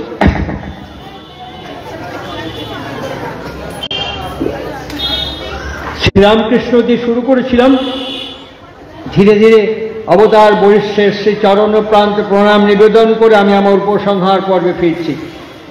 শ্রীরামকৃষ্ণকে জিজ্ঞেস করেছেন, ঠাকুর ঠাকুর যখন তোমার কাছে থাকি, তোমার সামনে বসে থাকি, তোমার কথা শুনি, তখন মনে হয় এই শক্তি আমার মধ্যে আছে, আমরা এটা পারবো করতে। কিন্তু যখন বাড়িতে ফিরে যাই, যখন ঘরে ফিরে যাই, নিজেদের কর্মক্ষেত্রে ফিরে যাই, নানান কাজের মধ্যে সব ভুলে যায়, এই শক্তি আর পাই না ঠাকুর। ঠাকুর বলছেন ধ্যান করবে গো, ঈশ্বর চিন্তা করবে, ধ্যান করবে। ধ্যান কি করে করবো? ধ্যান তো আসে না। কেন? বাবুর বাড়ির কাজের লোক দেখোনি? বলি বাবুর ছেলেকে প্রত্যেক মুহূর্তে বলছে এটা খাও, ওটা খাও, না হলে মাথা খাও, খুব যত্ন আত্তি করে তোয়াজ করছে। কিন্তু কাজের মেয়ে জানে এ আমার পেটের ছেলে নয়, এ আমার পেটের ছেলে নয়, এ বাবুর ছেলে। আমি কাজ করতে এসেছি এখানে। আমার যে পেটের ছেলে সে আমার গায়ের বাড়িতে, দেশের বাড়িতে থাকে। ওই ছেলের ধ্যান যেমন করে ওরকম করে ঈশ্বরের ধ্যান করতে হয়। দাঁতের ব্যথা দেখেছো? দেখেছি। দাঁতের গোড়ায় ব্যথা হচ্ছে, জীব বারবার যেখানে ব্যথা সেখানে গিয়ে খোঁচা মারছে। দাঁতের গোড়ায় চিনচিন ব্যথা করছে, জীব বারবার ওই দাঁতের গোড়ায় ফিরে যাচ্ছে। বলি দাঁতের ব্যথার মতন ঈশ্বরেরকে চিনচিনে ব্যথার মতন ভেতরে জাগিয়ে রাখতে হয়। ধ্যান প্রত্যেকে করি। কেমন ধ্যান করে? আমি দেখেছি, আমার মাকে দেখেছি, আমার আমার আমার জন্মদাত্রী, আমার গর্ভধারিণী, আমার জননী, আমার মাকে দেখেছি। আমার বাবার সাথে কখনো উঁচু গলায় কথা বলতে শুনিনি। এই এখন আমি ৭৭ বছর বয়স, আমি আমার জন্ম থেকে এই বয়সকাল পর্যন্ত আমার মাকে উঁচু গলায় আমার বাবার সাথে কখনো কথা বলতে দেখিনি। ঠাকুরের বাণীকে ঠাকুর সত্যানুসরণে একটা ছোট্ট লাইন লিখছেন, বিশ্বাসীকে অনুসরণ করো, বিশ্বাসীকে অনুসরণ করো, তোমাতেও বিশ্বাস আসবে। কিরকম সে জিনিস? আমার মা, আমাদের পুরনো যে বাড়ি ছিল, কলতলাটা ভীষণ শ্যাওলা ছিল, ভীষণ শ্যাওলা। আমার মা ওখান থেকে হাঁটতে গিয়ে হট করে পা স্লিপ করে যায়, স্লিপ করে শ্যাওলা দিয়ে গিয়ে পায়খানা যাওয়ার জন্য একটা সিঁড়ি ছিল, এই ডান দিকের শোল্ডার জয়েন্টটা ওই পায়খানার সিঁড়ির সঙ্গে ধাক্কা খায়, এই জায়গাটা ডিসলোকেট করে যায়। ডক্টরকে ডাকি, বাবা তখন বাড়িতে ছিলেন না, উৎসবে গিয়েছিলেন ঠাকুরের। এখানে হাতে এরকম করে দিয়ে এখানে ক্রেপ ব্যান্ডেজ দিয়ে দিয়ে মা তখন 104 টেম্পারেচার, মা শুয়ে আছে, আমি তখন জলপট্টি দিচ্ছি, মার কপালে জলপট্টি দিচ্ছি বসে। রাত্রি 9টার সময় বাবা সদল বলে বাড়িতে ফিরলেন, 17 থেকে 18 জন গুরু ভাই বাবার সঙ্গে। বাবা ফিরে আমার মাকে শুয়ে থাকতে দেখে বলে, শুয়ে আছো কেন, ওঠো ওঠো ওঠো, আগে 1 রাউন্ড চা দাও, তারপরে একটু লুচি আর আলু চচ্চড়ি করে দাও, তারপরে আর একবার চা দাও। আমি ফ্যালফ্যাল করে আমার বাবার মুখের দিকে চেয়ে আছি, মার 104 জ্বর, হাতটা ডাক্তার বারণ করেছেন নাড়তে চড়তে, এরকম করে দেখেছে। মাকে দেখলাম মা উঠলেন, মা ওই হাত দিয়ে, তখন তো গ্যাস ছিল না, স্টোভ, ওই স্টোভ জ্বালিয়ে চা করলেন, ওই হাতে লুচি বেললেন, সব কিছু করে খেতে দিলেন। পরের দিন সকালে আমি আমার বাবাকে গিয়ে বলছি, তুমি এত নির্মম আচরণ করলে আমার মার সাথে, মার এত জ্বর, এরকম অবস্থা, তুমি মাকে দিয়েই করালে। বাবা আমাকে অদ্ভুত প্রশ্ন করলেন, আমার দিকে তাকিয়ে বললেন, তুই তোর মাকে বেশি দিন দেখছিস না আমি তোর মাকে বেশি দিন দেখছি? আমি বললাম, আরে তুমি যদি বেশি দিন না দেখতে আমি জন্মাতাম কি করে? তখন আমার দিকে তাকিয়ে বলছেন, আরে কুকুর, বেড়াল, ছাগল, মুরগি, হাঁস পুষলে পরে, পাখি পুষলে তার উপরে একটা টান, মায়া, মমতা গজায় মানুষের। তা তোর মাকে এতদিন ধরে আমি দেখছি, তোর মার ওপরে তোর টান আছে, আমার কি একটুও টান নেই? একটুও মায়া, মমতা, ভালোবাসা নেই? আমি ঠাকুরের একটা বাণী প্রয়োগ করেছি, কি? ভালোবাসার টান, ভালোবাসার টান কর্মে আনে সবলতা, জীবনে উত্থান। এখন দেখা গেল তোর মার শরীরের টেম্পারেচার কত। আমি গিয়ে থার্মোমিটার, বডি টেম্পারেচার নিলাম, ওরাল টেম্পারেচার নিলাম, মার টেম্পারেচার একদম নর্মাল 96.8। বাবাকে এসে বললাম, মা 96.8। বাবা আমার দিকে তাকিয়ে বললেন, তোর মা আমাকে ভালোবাসে, তোর মা আমাকে ভালোবাসে। ওই টান ধীরে ধীরে ধীরে ধীরে ব্যথা, বেদনা সমস্ত কিছু অতিক্রম করেছেন। This is called placebo effect. পেনসিলভেনিয়াতে ডক্টর নিও ওলম্যান যেমন ম্যানকে হাতটা তুলিয়ে দিলেন, ঠিক একইভাবে ওই ভালোবাসা যেখানে আমার নিবদ্ধ হয়ে থাকবে, সমস্ত হার্ডেলস এবং অবস্ট্রাকশনকে আমি এক নিমেষে উঠিয়ে দিতে পারবো। দিস ইজ কল্ড ফিজিক্সের ভাষায় প্লেসিবো এফেক্ট। এইভাবেই আমার পক্ষে সম্ভবপর হবে। সেকেন্ডলি, একই ব্যক্তি, আমার মা এবং আমার বাবা। আমার মা বাবার সামনে বসে আছেন, যে গুরু ভাই যেত বাবা বলতে, একটু চা খাবে? না না গো, দেখেন চা, আরে খাও খাও খাও, তোমার দৌলতে আমারও হাফ কাপ চা হবে, এই তোর মাকে বলে হাফ কাপ চা দিতে। আমি গিয়ে বলতাম, বাবা বাবা চা চেয়েছে। মা একটু বিরক্ত হতেন, সমানে বিড়বিড় করে বলতেন, রাবণের চিতার মতন জ্বলেই যাচ্ছে, উনুন আর নিববে না, চায়ের পর চা, চায়ের পর চা, মাঝে মাঝে বিড়বিড় করতেন। আবার চা সঙ্গে সঙ্গে দিয়ে দিয়েছেন। বাবা চা দিয়েছেন, চা খেয়েছেন, মা উনুনে একটা কিছু চাপিয়ে এসছেন। মার মনে নেই, উনুনে চাপিয়ে মা বাবার ঘরে বসে খবরের কাগজ পড়ছেন। হঠাৎ নাকে পোড়া গন্ধ এসছে উনুন থেকে, রান্নাঘর থেকে। মা তাড়াতাড়ি যেতে গিয়ে ওই যে কাপগুলো প্লেটের উপরে ছিল, মার পায়ে লেগে একটা কাপ ভেঙে ফট করে পড়ে গিয়ে হ্যান্ডেলটা ভেঙে যায়। বাবা চৌকিতে শুয়েছিলেন, উঠে এরকম করে দেখেই আমার মা চলে যাচ্ছেন। পেছন দিকে বললেন, একেবারে কপালের ওপরে চোখ, হাউসে চলন, শালা হর্ষদিগ্য জ্ঞান নেই, এরকম করে একটু মৃদু ভৎসনা করলেন। আমার মা কোনো উত্তর দিলেন না, রান্নাঘরে চলে গেলেন। বাবা যে ঘরে ছিলেন, মাঝখানে একটা বারান্দা, তার পাশে আর একটা ঘর, আবার ভেতরে একটা ঘর, মাঝে একটা ঘর, পাশে একটা ঘর, পাশে একটা ঘর। আমাদের ল্যাম্প ফোনটা বেজে উঠেছে। বাবা সরাসরি যেতে গিয়ে দেখছেন দরজাটা বন্ধ। ভেতরের ঘর দিয়ে যেতে গিয়ে, তখন তো দুপাল্লার দরজা, একটা পাল্লা বাবার বুকের সঙ্গে লাগে, দাম করে শব্দ হয়। বাবা ফোনে কথা বলে ক্রেডেলে নামিয়ে দিয়ে এসে আবার শুয়ে আছেন। মা এসে বাবার সামনে এরকম করে দাঁড়িয়ে বলছেন, আমার না হয় কপালের ওপরে চোখ, আমার নয় চলা বলা ঠিক নেই, হর্ষ দীর্ঘ জ্ঞান নেই, তুমি তো ঠাকুরের ঋত্বিক, তোমার তো চোখের জায়গায় চোখ, চলা বলা ঠিক। আমি একটা কাপের হ্যান্ডেল ভেঙেছি, এখনই 10-20 টাকা দিলে পরে হ্যান্ডেল কাপ, একটা নতুন কাপ কেনা যাবে। তুমি যে দরজায় বাড়ি খেলে, যদি পাঁজরের হাড় ভাঙতো তাহলে পরে কি হতো বলো দেখি। বাবা মাকে পা থেকে মাথা পর্যন্ত দেখে বলছেন, তোমার হাত পেছনে কেন? মা হাতটা সামনে নিয়ে এসছে, মার হাতে খুন্তি। বাবা বলছে, শালা মানুষ মানুষ ধ্যান করে না কয় কেটে। হ্যাঁ, আমি যে তোমাকে একটু বকিতে ছাওয়ালের সামনে, তুমি রান্না করতে চাও, আমার পিন্ডি চটকাচ্ছ। মনে মনে ভাবছো, শালা একটা মৌকা পাই, সুযোগ পাই, মুখের ঝামা ঘষেতেই চলে যাবো একেবারে। আমার তো ঝামা ঘষা মুখ, আমার তো ঝামা ঘষা মুখ। তাই তো শ্রী শ্রী ঠাকুর অনুকূল চন্দ্রে শরণাপন্ন হয়েছি। আমার যেখানে ফাঁক, ফাঁকি ত্রুটি তুমি আমাকে পূর্ণ করে দেবে আমার অর্ধাঙ্গিনী হিসেবে, আর তোমার যেখানে ফাঁকি ত্রুটি আমি সেটা পূরণ করে দেব পুরুষ এবং তোমার স্বামী হিসেবে। আমি আর তুমি আলাদা নই, একই অস্তিত্বের দুটো পিঠ। শ্রী ঠাকুর বলছেন পিতা মাতা হরগৌরী, পিতা মাতা হরগৌরী একই দেহে বিদ্যমান। পিতায় শ্রদ্ধা মায়ে টান, সেই ছেলেই হয় সাম্যপ্রাণ। উৎসব মানেই হচ্ছে শ্রেয়কে সৃজন করা। বাবুলাল, শ্যামল, পশুপতিদা, হৃদয়দা, এরকম আরো অনেক মানুষ একত্রিতভাবে আপনাদের দরজায় গিয়ে হাত পেতে ভিক্ষে করেছে। চাল দিন, ডাল দিন, টাকা দিন, পয়সা দিন, এই মেলা বেঁধেছে। আপনাদের বাড়ি বাড়ি গিয়ে সকাল থেকে আসার জন্য আমন্ত্রণ করেছে। আপনারা এসছেন সবাই। যদি এখান থেকে রাজস্থান যান, রাজস্থান থেকে যখন ফিরবেন জয়সলমীর থেকে পাথর নিয়ে যাবেন, পাথর। আমি রাজস্থানকে যাবেন, এই দেখুন জয়সলমীরের পাথর। যদি দিল্লি হয়ে আগ্রা ফোর্ট হয়ে তাজমহল দেখে আসেন, তাহলে তাজমহলের একটা পাথরের রেপ্লিকা কিনে আনবেন। আমি দিল্লি গিয়েছিলাম, এই দেখুন তাজমহলের রেপ্লিকা। আজকে যে ডোমজুর উৎসব থেকে বাড়িতে ফিরে যাবেন, কেউ যদি প্রশ্ন করে আপনাকে, ওখানে যে গেলেন, টাকা দিলেন, পয়সা দিলেন, সকাল থেকে কাটিয়ে এখন যে বাড়ি ফিরে এসছেন, কি নিয়ে এসছেন, কি দেখাবেন, কি বলবেন? কি নিয়ে গেছি এখান থেকে, কি বলবো? আমি যদি ফিরে যাই, কি নিয়ে গেছি, কি বলবো? আমি বলছি, আমি কয়েকটি কথা বলছি, এটাকে মাথায় করে নিয়ে যান। আগামীকাল সকালে অ্যাক্টিভেট করুন। শ্রী ঠাকুরকে জিজ্ঞেস করা হয়েছে, আপনি আমাকে যা বললেন সব মাথায় আছে। ঠাকুর হাসতে হাসতে বললেন, বেশিক্ষণ মাথায় রেখো না, ওকে হাতে পায়ে নামিয়ে নিয়ে এসো। মাথায় থাকতে থাকতে মাথা কুঁজো হয়ে যাবে, মাথা বেঁকে যাবে ভারে, মাথায় বেশিক্ষণ রেখো না। আমরা জানি না এমন কিছু না, সব জানি, সব বুঝতে পারি, কিন্তু করতে গিয়ে আর করতে পারি না।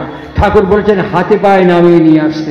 আমি বলি, ভেবে দেখবেন, বিবেচনা করে দেখবেন, আগামীকাল সকালবেলায়, আজকে এখান থেকে ফিরে গিয়ে আমার ছেলে মেয়ে, আমার স্বামী, আমার স্ত্রী সবাই একত্রিতভাবে বলবো, আগামীকাল next 9 January it is remarkable day.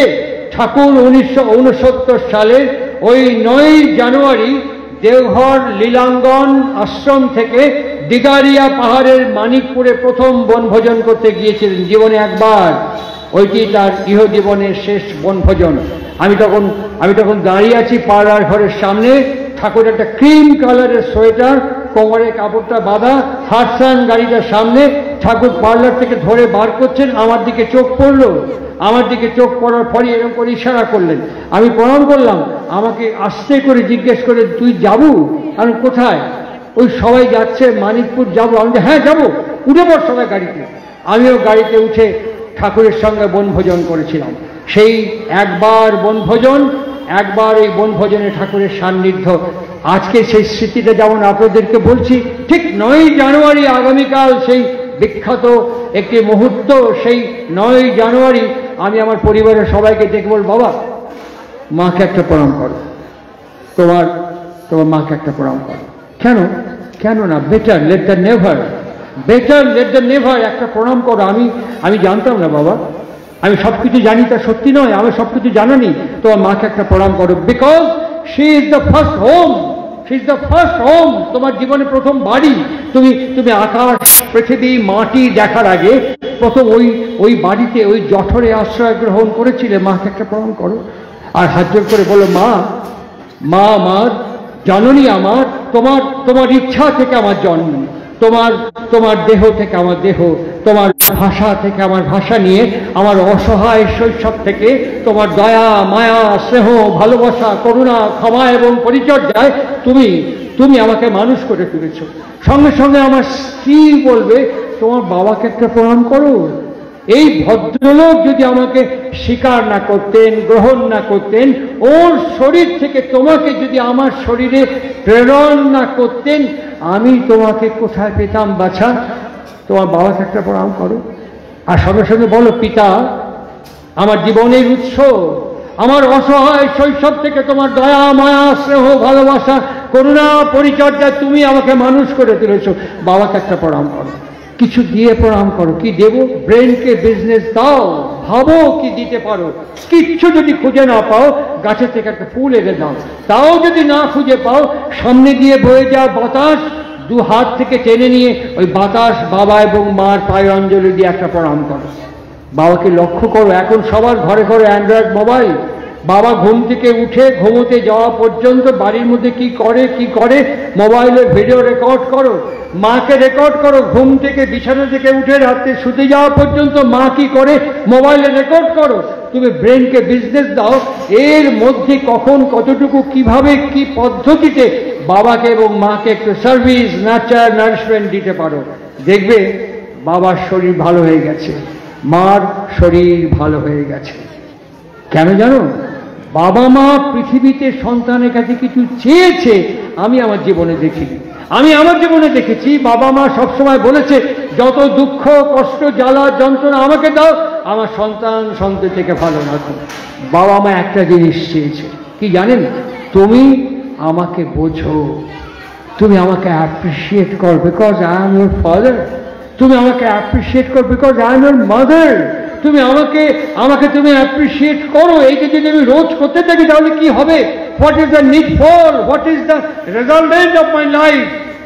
আমি বলছি না পৃথিবীর অন্যতম Nobel laureate sir Alexis Carrel man the unknown বইয়ের মধ্যে তিনি বলছেন, doing practice is habit, and habit turn into instinct, and instinct is the content form of our character. এখনকার যারা বায়োটেকনিশিয়ান, এখনকার যারা বায়ো ইঞ্জিনিয়ার, ওরা বলছে প্রত্যেক দিন এই কর্মযোগ্য যখন আমার পরিবারের মধ্যে আমি করতে থাকবো, তখন এটা আমার অভ্যাসের ভেতর দিয়ে আমার জিনকে ইনফ্লুয়েন্স করবে। আমি যখন বিবাহিত হয়ে বাবা হব, আমার এই ইনফ্লুয়েন্স জিন আমার সন্তানকে সেইভাবে আমার স্ত্রীর শরীরে প্রেরণ করবে। আমাকে তো উৎসবে শেখাতে হয়েছে, কিন্তু আমার সন্তান সন্ততিকে আর শেখাতে হবে না। তারা জন্ম থেকেই এইরকম একটি অভ্যাস এবং চরিত্রের অধিকারী হয়ে উঠবে। 2 নম্বর বলছি, সন্ধে হয়ে যাচ্ছে, আমাদের প্রার্থনার সময় আসছে সামনে। এই সন্ধেবেলা পার হয়ে গেলেই দেখবেন ফুট করে খুলে দেবেন, দেখবেন গাঁট ছড়া হচ্ছে। ফুট করে ঘুরিয়ে দেবেন, দেখবেন ধূলিকণা হচ্ছে। এই সময় দেখতে দেখতে আমাদের খুব ইন্টারেস্ট, ঠিক আছে দেখুন, কোনো আপত্তি নেই। এই সন্ধেবেলা সূর্য অস্ত যাওয়ার পরে একটা সাদা চাদর নিয়ে কাঠের প্ল্যাটফর্ম, কাঠের চৌকি, বেঞ্চি, চেয়ার, যেটা সুবিধা হয়, আরাম করে বসুন, শিরদাঁড়া সোজা রাখুন, সমস্ত শরীরটা সাদা চাদর দিয়ে মুড়ে যারা দীক্ষা গ্রহণ করেছেন যে গুরুদেবের, সেই গুরু প্রদত্ত বীজ মন্ত্র, আর যারা দীক্ষা গ্রহণ করেননি জাস্ট ওম উচ্চারণ করুন। মোবাইলে আরাম দিন 5 মিনিট, সোজা হয়ে বসে দুটো ভুরুর মাঝখানে কনসেন্ট্রেট করুন, আর সমানে টু অ্যান্ড ফ্রো মোশনে ওম উচ্চারণ করুন, অথবা গুরু প্রদত্ত বীজ মন্ত্র উচ্চারণ করুন। আজকে 5 মিনিট, কালকে 10 মিনিট, তারপরে 15 মিনিট, প্রত্যেক দিন সন্ধ্যেবেলায় এইভাবে same time, same place and same garments, একইভাবে 3 মাস, জানুয়ারি, ফেব্রুয়ারি, মার্চের 9 তারিখে এই শ্যামল আছে, বাবুলাল আছে, এদের মধ্যে দিয়ে আমাকে কল ব্যাক করবেন। আজকে এই 8ই জানুয়ারি 2023-এ একটা মানুষকে যতটা সহ্য করতে পারতেন কি পারতেন না, যতটা খারাপ নোংরা তিক্ত ব্যবহার হজম করতে পারতেন কি পারতেন না, 3 মাস পরে দাঁড়িপাল্লা ওজন করে দেখবেন অনায়াসে আমি তাকে হজম করতে পারছি, অনায়াসে আমি তাকে সহ্য করতে পারছি। আগে যে লোড ক্যারি করতে পারতাম, এখন তার থেকে বেশি লোড ক্যারি করতে পারছি। কারণ কি জানেন? ধ্যানে মানুষকে করে ধীর এবং গ্রহণক্ষম। কেন করে? ওই বীজ জপ করতে করতে আমার সেলুলার ক্যাভিটি ইলাস্ট্রেশন হচ্ছে, আর যত ইলাস্ট্রেশন হচ্ছে তত আমার টলারেন্স, আমার পেশেন্স, আমার পারসিভিয়ারেন্স এবং আমার রিসেপটিভ ফ্যাকাল্টি ইনক্রিজ করতে শুরু করছে। এইভাবেই একটা মানুষের বিনির্মাণ সম্ভবপর। ঠাকুর কৃষ্ণপ্রসন্ন ভট্টাচার্যকে বলেছিলেন টাটানগরে আপনাকে বলতে বলেছে, আপনি যাবেন, ম্যাক্সিমাম সময় বলবেন। কৃষ্ণদেব বলছেন কতক্ষণ? 5 মিনিট। 5 মিনিট, এটা তো ম্যাক্সিমাম সময়। যদি মিনিমামের মধ্যে করতে পারেন তবে তো কথাই নেই। বলে মিনিমাম কত? বলে 1 মিনিট। দেখবেন যত ছোট মাল তার দাম তত বেশি। ওই জন্য বলে ছোট, ওকে খুঁটো না, একটা আঁচিল খুঁটে দিয়ে ক্যান্সার হয়ে গিয়েছিল, চোখে দেখেছি দেওঘরে, বুঝতে পেরেছেন?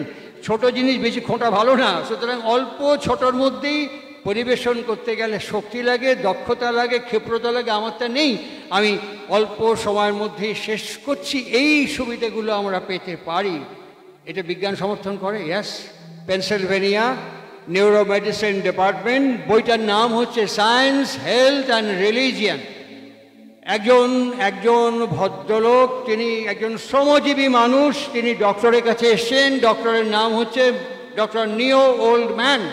ওর কাছে এসছেন, এসে বলছে হোয়াট ইজ ইউর প্রবলেম। বলছে আমি একটা শ্রমজীবী মানুষ, আমি সব হাতুড়ি, ছেনি, স্ক্রুড্রাইভার, রেঞ্জ দিয়ে কাজ করি, ওইখানে কাজ করছি, আমার সেলফে মালপত্রের যন্ত্রপাতি এখানে রাখা আছে।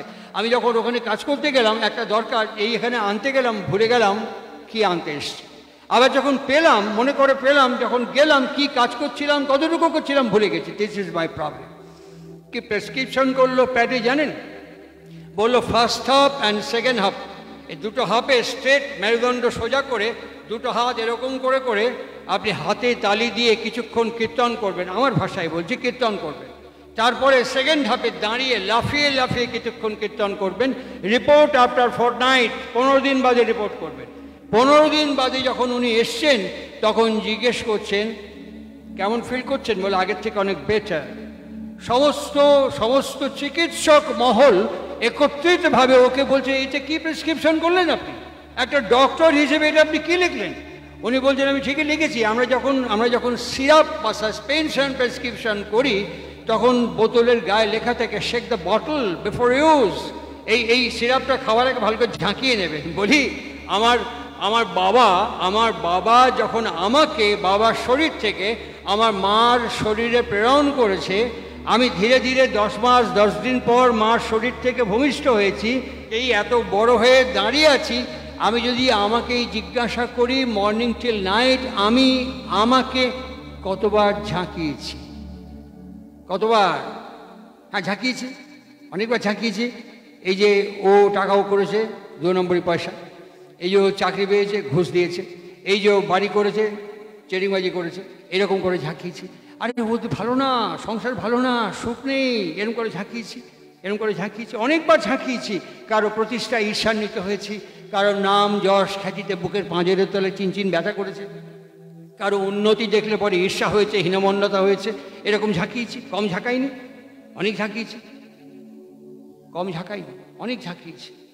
একদিন চৈত্র বৈশাখ মাস, শ্রী ঠাকুরের কাছে বসেছিলাম।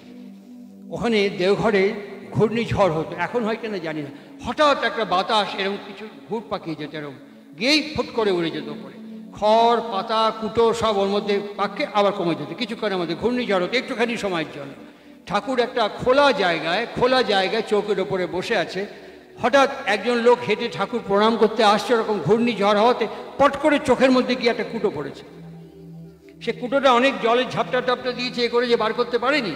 তখন সে সামনে যে লোকটা দাঁড়িয়ে আছে, চোখটা এরম করে বলছে, দেখুন তো আমার চোখে কিছু পড়েছে কিনা, দেখুন তো চোখে কিছু পড়েছে কিনা। সে লোকটা বলে হ্যাঁ একটা কুটো আছে। আস্তে আস্তে কুটোটা একটা রুমালের খুঁট দিয়ে বার করে দিল। ঠাকুর টোটাল সিনারিওটা দেখলেন। দেখার পরে বলেন, দেখেছিস শালা, মানুষের চোখ সব দেখফের পায়, মানুষের চোখ দুনিয়ায় কনে কি হচ্ছে সব দেখফের পায়, কিন্তু শালা চোখে যদি কুটো পড়ে চোখ আর তা দেখফের পায় না। চোখের মধ্যে যদি কিছু পড়ে চোখ আর দেখতে পায় না, চোখ সব দেখতে পায়, কিন্তু চোখে কিছু পড়লে সে আর দেখতে পায় না। এই চোখকে দেখার জন্য আমার সামনে কোনো পার্সনিফাইড লিভিং এক্সিস্টেন্সের নাম হচ্ছে গুরু।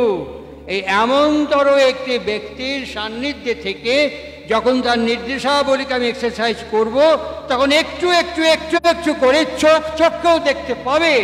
ঝাঁকাতে শিখবো। শ্রীমদ্ ভাগবত আমাদেরকে বলেছেন, বাস্তবা মাত্র বস্তু শিবদাম পাশ্চাতি বস্তু সূক্ষ্ম। ঠাকুর অনুকূল চন্দ্র শ্রীমদ্ ভাগবতের এই শ্লোককে আরো সরলীকরণ করে বলছেন, সূক্ষ্ম সার্থক বিভেদ বিচার, সূক্ষ্ম সার্থক বিভেদ বিচার, সফল অনুভব, ক্ষিপ্র স্মৃতি চিন্তা কর্ম ধ্যানেরই বিভব। যে চিন্ময়ী মা বলা হচ্ছে স্ত্রীকে, আমি কয়েকটি কথা বলে যাচ্ছি, আপনারা এই কথাগুলো শুনুন, ইচ্ছে হলে এক্সারসাইজ করবে, ইচ্ছে না হলে এই পুষ্করিণীর মধ্যে ফেলে দেবেন। I am not hawker, I am not salesman of Shri Shri Thakur Anukul Chandra এক সৎসঙ্গ। জীবনকে যদি উপভোগ করতে হয়, জীবনকে যদি ভোগ করতে হয়, জীবনকে যদি অগ্রগমন করাতে হয়, নানা পন্থা বিদ্যাদয় নায়। যে কোনো ফিজিশিয়ানকে জিজ্ঞেস করবেন, যে কোনো ফিজিশিয়ানকে জিজ্ঞাসা করবেন, আমি যে কথাগুলো বলে যাচ্ছি এ কথাগুলো শুনবেন। আমাদের প্রত্যেকের ঘরে ঘরে অ্যান্ড্রয়েড ফোন আছে। আমার বাড়ির ছেলেকে এই যে উৎসবে এসছি, আমরা যদি আগ্রা যাই, দিল্লি আগ্রা গেলাম, আগ্রা থেকে ফিরলাম, আমরা একটা ছোট্ট তাজমহল নিয়ে ফিরি, রেপ্লিকা। এটা কি আগ্রা গিয়েছিলাম, এই যে তাজমহল। বৃন্দাবন গেলে একটা চিহ্ন নিয়ে ফিরি, বৃন্দাবন গিয়েছিলাম, এই যে চিহ্ন। রাজস্থান গেলে জয়সলমীরের পাথর নিয়ে এসে, যে রাজস্থান গিয়েছিলাম, জয়সলমীরের স্টোন। এখানে এই উৎসবে এসে দীনবন্ধু সাঁতরা তিনি এই জমি দান করেছেন। এখানকার গুরু ভাইরা আপনাদের কাছে হাত পেতে ভিক্ষা করে খেটে খুঁটে দিনভর এই উৎসব করছেন। এখান থেকে যখন ফিরবেন, কেউ যদি জিজ্ঞেস করে, আরে ওখানে তো গেলেন, দিনভর খিচুড়ি খেলেন, খ্যাটন দিলেন, বড় বড় কথাবার্তা শুনলেন, কি নিয়ে আসলেন দেখাতে পারেন? দেখাতে পারেন কি নিয়ে এসছেন? হ্যাঁ, দেখাতে পারি। আমি বলছি শুনুন, দেখাতে পারেন। আমি আমি আমি আমি আজকে রাত্রিবেলায় আমার বাড়িতে গিয়ে আমার বউকে, আমার ছেলে মেয়েদের ডেকে আমি তো এটা বলতেই পারি, শোনো, আগামীকাল যখন সকাল হবে, সকাল হওয়ার সঙ্গে সঙ্গে আমার সঙ্গে এই যে ভদ্রলোককে আমরা পা না ছুঁয়ে হাঁটু মোড়ে একটা প্রণাম করব, হঠাৎ কোনোদিন তো করিনি, বেটার লেট দ্যান নেভার। করবো না তা তো নয়। আমরা উৎসবে গিয়েছিলাম, এই প্রণাম করার মধ্য থেকে এই ভদ্রলোক, এই বংশের, এই কুলের, এই রক্ত বর্ণ গোত্রের স্মারক ধারক বাহক, ইনি আমাকে স্বীকৃতি দিয়ে এই বাড়ির কুলবধূ করেছেন। এর স্মারক হচ্ছে তোমরা। আমরা যদি উচ্চে অবজ্ঞা করি, শ্রেয় আনত না হই, তোমাদের বাচ্চা কাচ্চাগুলো জীবনে শিখতে পারবে না। এবং আমার দেশ উত্তরাখণ্ডের যোশী মঠের মতন একদিন গোটা দেশটা আস্তে আস্তে মানচিত্রের বাইরে চলে যাবে। সমস্ত জনজীবন, সমস্ত গণজীবন, সমস্ত সমষ্টি জীবন একদিন আস্তে আস্তে বসে যাবে। একে বাঁচাবার জন্য, তোলার জন্য এখন থেকে ডোয়েট নাও, এখন থেকে এটা করো। উৎসব থেকে এটা নিয়ে এসছি। উৎসব কি করে? শ্রেয়কে সৃজন করে। উৎসব কি করে?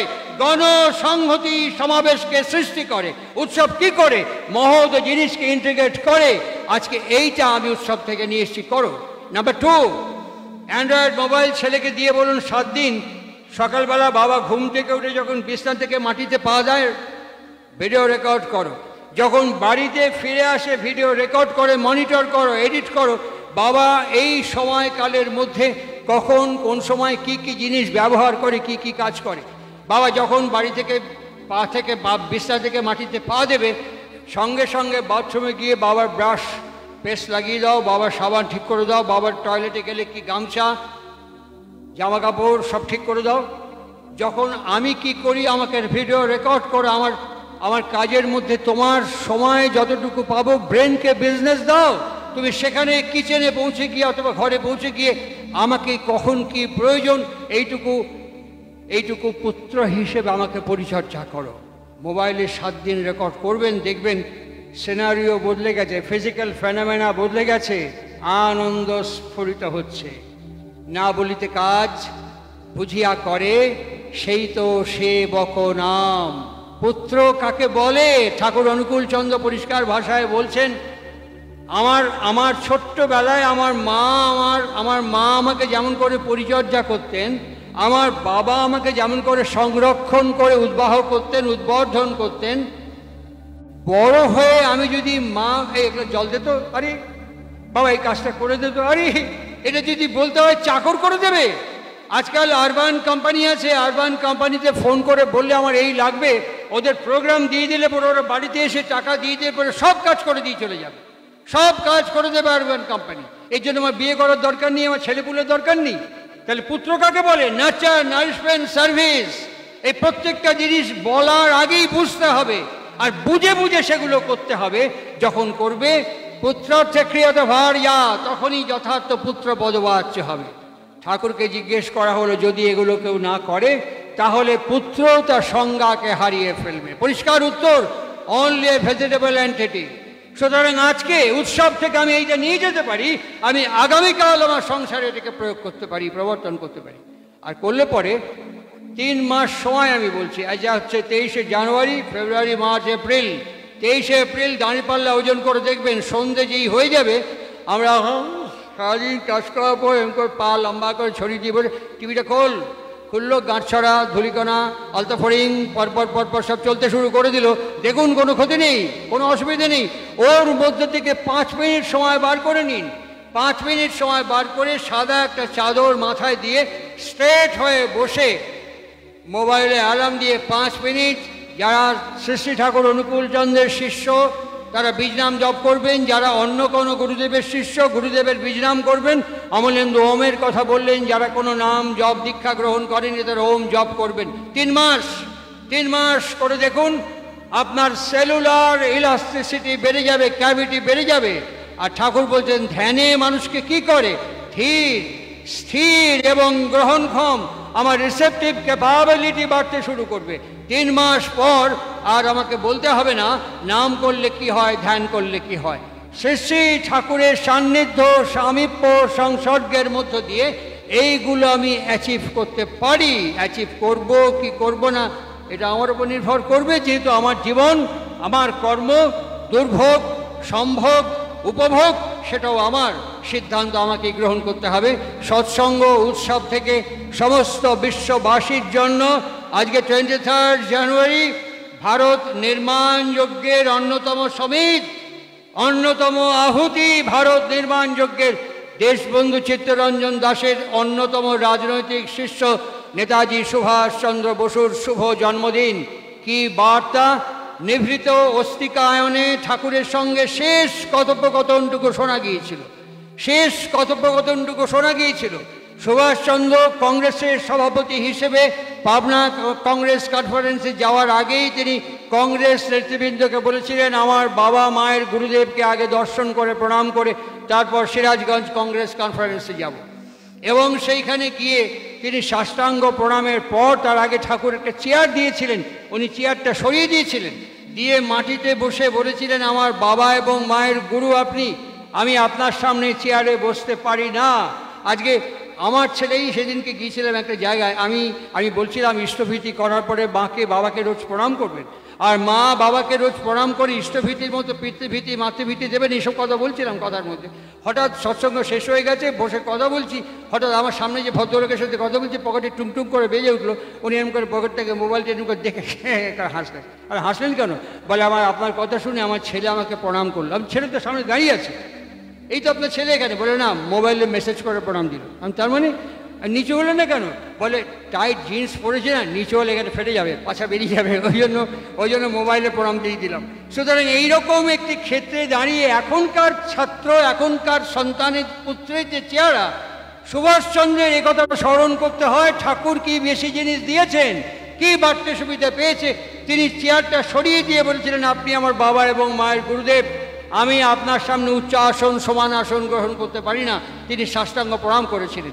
শেষ যেটুকু নিভৃত রুদ্ধদ্বার বৈঠক হয়েছিল, শেষ যেটুকু কথা বেরিয়ে আসার সময় শোনা গিয়েছিল, সুভাষচন্দ্র শ্রী শ্রী ঠাকুরকে বলেছিলেন, ঠাকুর আপনি যা বলছেন তা সর্বত প্রকারে সত্য, কিন্তু আমি এতদূর এগিয়ে গেছি, এখান থেকে ফিরে আসা আমার পক্ষে এখন হয়তো আর সম্ভব নয়। ঠাকুর বলেছিলেন, আমি যা বললাম সুভাষ, এটা যদি সম্পাদন করা সম্ভব হয়, আগামী 30 বছরের মধ্যে ঝাঁ চকচকে কিছু ছেলে আমরা পেতে পারি, যার কাঁধের উপরে দেশ এবং বিশ্ব নির্ভর, নির্ভয় এবং নিশ্চিন্ত।